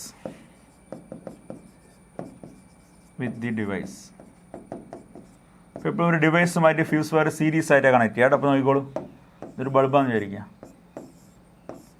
ഇവിടെ ഫ്യൂസ് വയർ വെച്ചിട്ടുണ്ട്. ഇതാണ് ഫ്യൂസ് വയർ എന്ന് വിചാരിക്കുക. ഒരു സെല്ല് വെച്ചിട്ടുണ്ട്, ഒരു സ്വിച്ചും ഉണ്ട്. ഇവിടെ നോക്കൂ, ഞാൻ ഈ സ്വിച്ച് ഓണാക്കുന്ന സമയത്ത് ഈ ബൾബിന് ഡിസേബിൾ അല്ലാത്തൊരു കറണ്ടാണ് ഫ്യൂസ് വയർ കൊടുക്കുന്നത്. ഫ്യൂസ് വയറിങ് മെൽട്ടായി പോകും. ഫ്യൂസ് വയർ മെൽട്ടായി കഴിഞ്ഞാൽ സർക്യൂട്ടിൻ്റെ ഈ പോർഷൻ ഓപ്പൺ ആവും, ബ്രേക്ക് ആയല്ലേ. പിന്നെ ആ ബൾബിലേക്ക് കറണ്ട് പോയില്ലല്ലോ. അപ്പോൾ ഇങ്ങനെയാണ് ആക്ച്വലി ഫ്യൂസ് വയർ ആ സർക്യൂട്ടിനെ പ്രൊട്ടക്ട് ചെയ്യുന്നത്. When an unduly high current is flows through the fuse wire gets melts, thus the circuit breaks. Okay അല്ലേ? അപ്പോൾ ഈ ഫ്യൂസ് വയർ വർക്ക് ചെയ്യുന്നതും ഹീറ്റിംഗ് എഫക്റ്റിനെ ബേസ് ചെയ്തുകൊണ്ടാണ് കേട്ടോ. ഇനി ഓരോ ഫ്യൂസ് വയറിനും ഓരോ റേറ്റിംഗ് ഉണ്ട്. ഇപ്പോൾ 1 ആംപിയറിൻ്റെ ഫ്യൂസ്, 2 ആംപിയറിൻ്റെ ഫ്യൂസ്, 3 ആംപിയറിൻ്റെ ഫ്യൂസ് എന്നൊക്കെ പറയാറുണ്ട്. 1 ആംപിയറിൻ്റെ ഫ്യൂസ് ഉണ്ട്, 2 ആംപിയറിൻ്റെ ഫ്യൂസ് ഉണ്ട്, അഗൈൻ 3 ആംപിയറിൻ്റെ ഫ്യൂസ്. അതിൻ്റെ മീനിങ് എന്താ? ഈ 1 ആംപിയറിൻ്റെ ഫ്യൂസ് മീൻസ് ആ ഫ്യൂസ് വയറിലൂടെ മാക്സിമം 1 ആംപിയർ കറണ്ട് ഫ്ലോ ചെയ്യും. More than 1 ampere current flow ചെയ്ത് കഴിഞ്ഞാൽ ഫ്യൂസ് വയർ മെൽട്ടായി പോകും. ഇനിയിപ്പോൾ 2 ആംപിയറിൻ്റെ ഫ്യൂസ് വയർ ആണെങ്കിലോ അവിടെ മാക്സിമം 2 ആംപിയർ കറണ്ട് ഫ്ലോ ചെയ്യും. ഇപ്പോൾ മോർ ദാൻ 2 ആംപിയർ കറണ്ട് വന്നു കഴിഞ്ഞാൽ ഫ്യൂസ് വയർ മെൽട്ടായി പോകും. ഇനിയിപ്പോൾ 3 ആംപിയറിൻ്റെ ഫ്യൂസ് ആണെങ്കിലോ മാക്സിമം 3 ആംപിയർ കറണ്ട് ഫ്ലോ ചെയ്യും. അപ്പോൾ മോർ ദാൻ 3 ആംപിയർ കറണ്ട് വന്നാൽ ഫ്യൂസ് വയർ മെൽട്ടായി പോകും. അപ്പോൾ നമുക്ക് ഒരു ഫ്യൂസ് വയർ സർക്യൂട്ട് കണക്ട് ചെയ്തു. അപ്പോൾ അൺഡ്യൂലി ഹൈ കറണ്ട് എന്ന് പറഞ്ഞാൽ ഒരു 3 ആംപിയർ ആണ് ആ സർക്യൂട്ടിലേക്ക് വേണ്ടതെങ്കിൽ ആ 3 ആംപിയറിൻ്റെ ഫ്യൂസ് വയർ നമ്മൾ കണക്ട് ചെയ്തിട്ടുണ്ടാവുക. അപ്പോൾ മോർ ദാൻ 3 ആംപിയർ വന്നു കഴിഞ്ഞാൽ ഫ്യൂസ് വയർ മെൽട്ടായി പോകും. സോ സർക്യൂട്ട് ബ്രേക്ക് ആയി പോകും, സർക്യൂട്ട് ഓപ്പൺ ആയി പോകും. അപ്പോൾ ഇലക്ട്രിക്കൽ ഡിവൈസ് നമുക്ക് എന്ത് ചെയ്യാൻ പറ്റും? ഡാമേജിൽ നിന്ന് പ്രൊട്ടക്ട് ചെയ്യാൻ പറ്റും. ഇനി ഫ്യൂസ് വയർ എങ്ങനെ വർക്ക് ചെയ്യുന്നത്? ഈ ഫ്യൂസ് വയറിലൂടെ കറണ്ട് ഫ്ലോ ചെയ്യുന്ന സമയത്ത് ഫ്യൂസ് വയർ ഹീറ്റഡ് ആവും അല്ല, ജൂൾസ് ലോ ഓഫ് ഹീറ്റിംഗ് അല്ലേ. അപ്പോൾ ഫ്യൂസ് വയറിൻ്റെ ടെമ്പറേച്ചർ കൂടും. അപ്പോൾ ഇനീഷ്യൽ സ്റ്റേജിലെല്ലാം ഈ ഫ്യൂസ് വയർ എന്ത് ചെയ്യും, എത്ര ഹീറ്റ് എനർജിയാണോ ഫ്യൂസ് വയറിനകത്ത് ജനറേറ്റ് ചെയ്യുന്നത് അത്രയും ഹീറ്റ് എനർജി ആൾ പുറത്തേക്ക് ട്രാൻസ്ഫർ ചെയ്തുകൊണ്ടിരിക്കും അല്ലേ. എനിക്ക് ഹീറ്റ് കിട്ടുന്നു, ഞാൻ പുറത്തേക്ക് കൊടുത്തുകൊണ്ടിരിക്കുന്നു. അപ്പോൾ എൻ്റെ ടെമ്പറേച്ചറിൻ്റെ വാല്യൂ ഞാൻ ഏകദേശം സ്റ്റഡി ആയിട്ട് നിലനിർത്തും. അങ്ങനെ ഈ ടെമ്പറേച്ചറിൻ്റെ വാല്യൂ എപ്പോഴെങ്കിലും ഈ ഫ്യൂസ് വയറിൻ്റെ മെൽറ്റിംഗ് പോയിൻ്റ് അടുത്തേക്ക് എത്തുമ്പോൾ സംഭവിക്കുക എന്താ, പിന്നെ എത്ര ഹീറ്റ് എനർജിയാണോ ഫ്യൂസ് വയറിനകത്ത് പ്രൊഡ്യൂസ് ചെയ്യുന്നത് അതിനേക്കാളും കുറച്ച് ഹീറ്റ് മാത്രമേ പുറത്തേക്ക് ട്രാൻസ്ഫർ ചെയ്യാൻ പറ്റൂ. എപ്പോഴാണ് മെൽറ്റിംഗ് പോയിൻ്റൊക്കെ എത്തുന്ന സമയത്ത് സംഭവിക്കുക എന്താ, പ്രൊഡ്യൂസ് ചെയ്യുന്ന ഹീറ്റ് എനർജിയേക്കാളും കുറച്ച് ഹീറ്റ് മാത്രമേ പുറത്തേക്ക് കൊടുക്കാൻ പറ്റൂ. അതിനർത്ഥം കൂടുതൽ എമൗണ്ട് ഓഫ് ഹീറ്റും ആ ഫ്യൂസ് വയറിനകത്ത് തന്നെ റീറ്റെയിൻ ചെയ്യാൻ പറ്റും. അങ്ങനെ വരുമ്പോൾ ഫ്യൂസ് വയർ എന്ത് ചെയ്യും, മെൽട്ടായി പോവുക ചെയ്യാം. ശരിയല്ലേ. അപ്പോൾ ഫ്യൂസ് വയർ മെൽട്ടായി പോകണമെങ്കിൽ ഈ ഫ്യൂസ് വയർ പെട്ടെന്ന് മെൽട്ടായി പോകണം. അപ്പോൾ ഫ്യൂസ് വയറിൻ്റെ മെൽറ്റിംഗ് പോയിന്റ് എങ്ങനെയൊക്കെ ലോ ആയിരിക്കും കേട്ടോ. അപ്പോൾ ഫ്യൂസ് വയറിന് ലോ മെൽറ്റിംഗ് പോയിന്റ് ആയിരിക്കും. ലോ മെൽറ്റിംഗ് പോയിന്റ് ആണ് ഫ്യൂസ് വയറിന് കേട്ടോ, ലോ മെൽറ്റിംഗ് പോയിന്റ്. ഓക്കെ അല്ലേ. ഈ ഫ്യൂസ് വയർ സീരീസ് ആയിട്ടാണ് കണക്ട് ചെയ്യുക, ലോ മെൽറ്റിംഗ് പോയിന്റ് ആണ്. ജനറലി നിങ്ങളുടെ ടെക്സ്റ്റിനകത്ത് പറയുന്നത് കോപ്പർ, അലുമിനിയം, അതുതന്നെ ലെഡ് പോലെ വയേഴ്സ് എല്ലാം ഫ്യൂസ് വയറായിട്ട് യൂസ് ചെയ്യാമെന്ന് നിങ്ങളുടെ എൻ സി ആർ ടെക്സ്റ്റിനകത്ത് മെൻഷൻ ചെയ്യുന്നുണ്ട്. കോപ്പർ, ലെഡ് പോലെ വയേഴ്സ് എല്ലാം എന്തായിട്ട് യൂസ് ചെയ്യും, ഫ്യൂസ് വയറായിട്ട് യൂസ് ചെയ്യുന്നുണ്ട്. പക്ഷെ നമ്മൾ സാധാരണ യൂസ് ചെയ്യുന്നത് ടിന്നിൻ്റെയും ലെഡിൻ്റെയും ഒരു മിക്സ്ചറാണ് യൂസ് ചെയ്യാറുള്ളത് കേട്ടോ. Tin lead mixture, tin and lead, ഈ രണ്ട് മെറ്റൽസിൻ്റെയും ഒരു മിക്സ്ചറാണ് നമ്മൾ സാധാരണ ഫ്യൂസ് വയറായിട്ട് നമ്മൾ യൂസ് ചെയ്യാറുള്ളത് കേട്ടോ. അപ്പോൾ ബുക്കിനകത്ത് അതല്ലാത്തതും പറയുന്നുണ്ട്, കോപ്പറും. അത് നമ്മൾ സാധാരണ വീട്ടിലൊക്കെ കോപ്പർ വയർ ഉപയോഗിച്ച് ഫ്യൂസ് ഉണ്ടാകാറുണ്ട് അല്ലേ. തിൻ കോപ്പർ വയർ ഉപയോഗിച്ചാണ് നമ്മൾ ആക്ച്വലി വീടിനകത്ത് നമ്മൾ ഫ്യൂസ് കണക്ട് ചെയ്യുന്നത്. അപ്പോൾ ആക്ച്വലി അവിടെ യൂസ് ചെയ്യുന്നത് ടിന്നും ലെഡൊക്കെയാണ് കേട്ടോ. അപ്പോൾ കോപ്പറും അലുമിനിയം അതുപോലെ തന്നെ ലെഡ് എല്ലാം യൂസ് ചെയ്യുന്നുണ്ട്. ക്വസ്റ്റൻ നിങ്ങളുടെ ടെക്സ്റ്റിനകത്ത് മെൻഷൻ ചെയ്യുന്നുണ്ട്. സാധാരണ ഇതാണ് ആക്ച്വലി യൂസ് ചെയ്യേണ്ടത്, ടിന്നും ലെഡൊക്കെയാണ് യൂസ് ചെയ്യേണ്ടത്. ഓക്കെ അല്ലേ. അപ്പോൾ ഇതൊക്കെയാണ് ഫ്യൂസ് വയറിൻ്റെ ആപ്ലിക്കേഷൻസ് എന്ന് പറയുന്നത്. ഓക്കെ ഓക്കെ ഇനി നമുക്ക് നെക്സ്റ്റ് നോക്കാനുള്ള സ്മോൾ പോർഷനും കൂടിയാണ് electric power.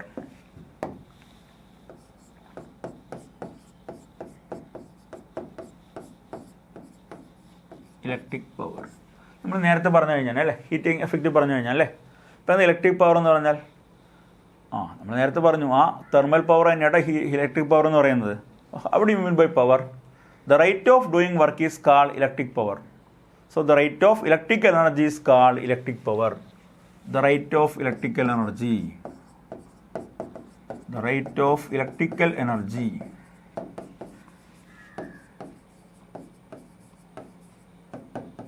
is called electric power. Electric power. When the electric power on the equation, electric power is equal to electric energy divided by time.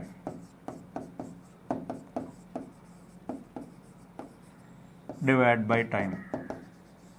Electric power P is equal to V into I എന്നുള്ള equation use ചെയ്യാം കേട്ടോ. P equal നമ്മൾ നേരത്തെ എഴുതിയ equation ആണ്. P is equal to V into I എന്നുള്ള equation വെച്ച് നമുക്ക് എന്ത് ചെയ്യാം, ഇലക്ട്രിക് പവർ കണ്ടുപിടിക്കാൻ പറ്റും. ഓക്കെ അല്ലേ. ഇനി ഓംസ് ലോ അനുസരിച്ച് from Ohm's law V is equal to I into R അല്ലേ. അപ്പോൾ P is equal to വിക്ക് പകരം ഈ വിയുടെ സ്ഥാനത്ത് ഐ ഇൻറ്റു ആർ എന്ന് കൊടുത്തു, into I. So P is equal to I square R എന്നുള്ള ഇക്വേഷൻ എടുക്കാൻ പറ്റും. P is equal I square into R. Okay ഇനി വീണ്ടും ഇക്വേഷൻ നോക്കിക്കോളൂ.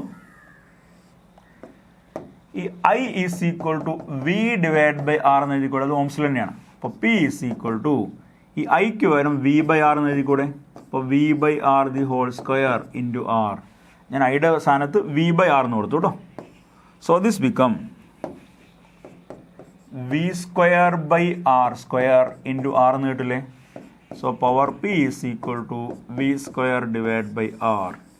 ഈ മൂന്ന് ഇക്വേഷൻസും ഇലക്ട്രിക് പവർ കണ്ടുപിടിക്കാൻ വേണ്ടി യൂസ് ചെയ്യാൻ പറ്റും. P equal to V into I, P equal to I square R, P equal to V square divide by R. Then electrical energy is measured in a unit called watt. SI unit of electrical energy എന്ന് പറയുന്നത്, electric power എന്ന് പറയുന്നത് SI unit of electric power equal to വാട്ടാണ്. Simple W ആണ് കേട്ടോ, watt. ഇനി നോക്കൂ, power is equal to energy divide by time അല്ലേ. വാട്ട്. ഇനി എനർജി കണ്ടുപിടിക്കാനുള്ള യൂണിറ്റ് എന്തായിരിക്കും?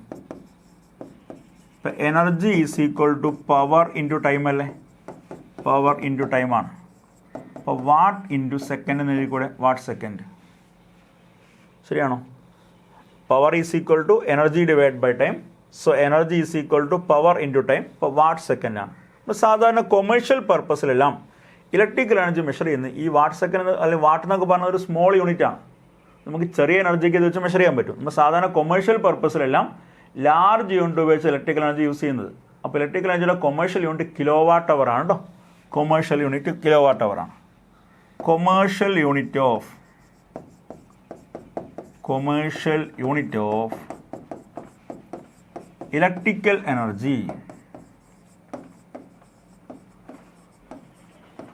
ഈസ് കിലോ വാട്ട് അവർ.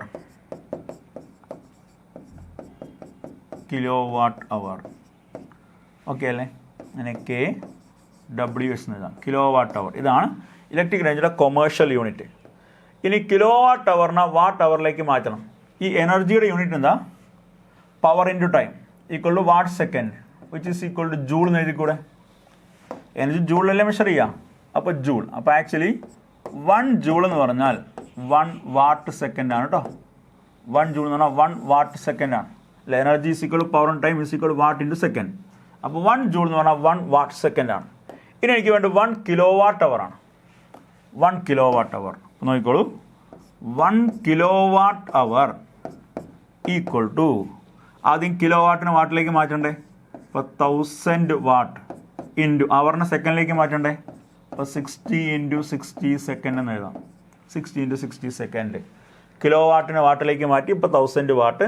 അവറിനെ സെക്കൻഡിലേക്ക് മാറ്റി. 60 into 60 second equal to 1000 into 60 into 60 3600 അത്രയും വാട്ട് സെക്കൻഡ് ഈക്വൽ ടു ഇത് 36 ഇൻറ്റു 10⁵ അത്രയും വാട്ട് സെക്കൻഡ്. ഈ 36 ഇൻറ്റു 10⁵ ഒന്ന് റീഅറേഞ്ച് ചെയ്യാം. ദിസ് ബിക്കം 3.6 ഇൻറ്റു 10⁻⁶ എന്നായിക്കൂടെ. 36ന് 3.6 അത്രയും watt second equal to 3.6 into 10⁻⁶ എന്നാണ് വാട്ട് സെക്കൻഡ്. ഇവിടെ നോക്കൂ. 1 വാട്ട് സെക്കൻഡ് എന്ന് പറഞ്ഞാൽ 1 ജൂളാണ്. അപ്പോൾ വാട്ട് സെക്കൻഡ് വരും ജൂൾ എന്ന് എഴുതിക്കൂടെ. അപ്പോൾ 3.6 ഇൻറ്റു 10⁻⁶ ജൂൾ. ഇതാണ് 1 കിലോ വാട്ട് അവർ. അപ്പോൾ 1 kilo watt hour is equal to 3.6 into 10⁻⁶ joule. Clear അല്ലേ? അത് ഓർത്ത് വയ്ക്കുക കേട്ടോ. 1 kilo watt hour is equal to 3.6 into 10⁻⁶ ജൂളാണ്. ക്ലിയർ? അപ്പോൾ ഇനി 1 കിലോ വാട്ട് അവർ നമ്മൾ 1 യൂണിറ്റ് എന്നും പറയുന്നത്. നമ്മൾ സാധാരണ വീട്ടിലെല്ലാം ഇലക്ട്രിസിറ്റി ബില്ല് ചെയ്യുന്ന യൂണിറ്റിനനുസരിച്ചാണല്ലേ. നമ്മൾ 100 യൂണിറ്റ് കൺസ്യൂം ചെയ്യുന്നൊക്കെ പറയാറില്ലേ. അപ്പോൾ ആക്ച്വലി 1 കിലോ വാട്ട് അവറിനെയാണ് എന്ത് പറയുന്നത്? 1 യൂണിറ്റ് എന്ന് പറയുന്നത് കേട്ടോ. 1 കിലോ വാട്ട് അവറിനെ 1 യൂണിറ്റ് എന്ന് പറയും. അപ്പോൾ 100 കിലോ വാട്ട്. അപ്പോൾ 100 യൂണിറ്റ് എനർജി കൺസ്യൂം ചെയ്യുന്ന പറഞ്ഞാൽ മീനിങ് എന്താ? 100 കിലോ വാട്ട് അവർ എനർജി കൺസ്യൂം ചെയ്യുന്ന മീനിങ് ആണ്. അപ്പോൾ സാധാരണ ഇലക്ട്രിസിറ്റി ബില്ല് പേ ചെയ്യാറില്ലേ. നമ്മൾ എന്തിനാണ് ബില്ല് പേ ചെയ്യുന്നത്? ആക്ച്വലി നമ്മൾ ഇലക്ട്രിസിറ്റി ബില്ല് പേ ചെയ്യുന്നതാണ് നമ്മൾ എന്താ ചെയ്യുന്നത്? ഇലക്ട്രോൺസിനെ മൂവ് ചെയ്യിക്കാനുള്ള എനർജിയാണ് നമ്മൾ അവിടെ നിന്ന് കൺസ്യൂം. നമ്മൾ ഇലക്ട്രോൺസിനെ അല്ല, കറണ്ടല്ല വാങ്ങുന്നത് കേട്ടോ. കറണ്ട് വാങ്ങുക എന്ന് പറയുന്നതിനടുത്ത് എന്താ? ഇലക്ട്രോൺസിനെ വാങ്ങും. ഇലക്ട്രോൺസ് കറണ്ടല്ല വാങ്ങുന്നത്. ആ ഇലക്ട്രോൺസിനെ മൂവ് ചെയ്യിക്കാനുള്ള എനർജിയാണ് നമ്മൾ ആക്ച്വലി വാങ്ങുന്നത്. നമ്മൾ അതിനാണ് ആക്ച്വലി ബില്ല് പേ ചെയ്യുന്നത്. ആ ഇലക്ട്രിക്കൽ എനർജിയാണ് നമ്മൾ ആക്ച്വലി അവിടെ നിന്ന് കൺസ്യൂം ചെയ്യുന്നത്. നമ്മൾ അതിനാണ് അവിടെ എനർജി ബില്ല് പേ ചെയ്യുന്നത് കേട്ടോ. അപ്പോൾ 1 kilo watt hour is equal to 1 unit എന്ന് കേട്ടോ. ഓക്കെ അല്ലേ? അപ്പോൾ ഇത്രയാണ് ഈ ക്വസ്റ്റൻ്റെ തിയററ്റിക്കലായിട്ട് വരുന്ന പോർഷൻസ്. നമുക്കിതിനകത്ത് കുറച്ച് എക്സാമ്പിൾ ക്വസ്റ്റൻസ് കൂടെ ചെയ്യാണ്ട് അതിന് പുറമെ അഡീഷണൽ ആയിട്ട് കുറച്ച് ക്വസ്റ്റൻ കൂടെ നമുക്ക് അടുത്ത ക്ലാസ്സിൽ ഡിസ്കസ് ചെയ്യാം കേട്ടോ. Okay, thank you.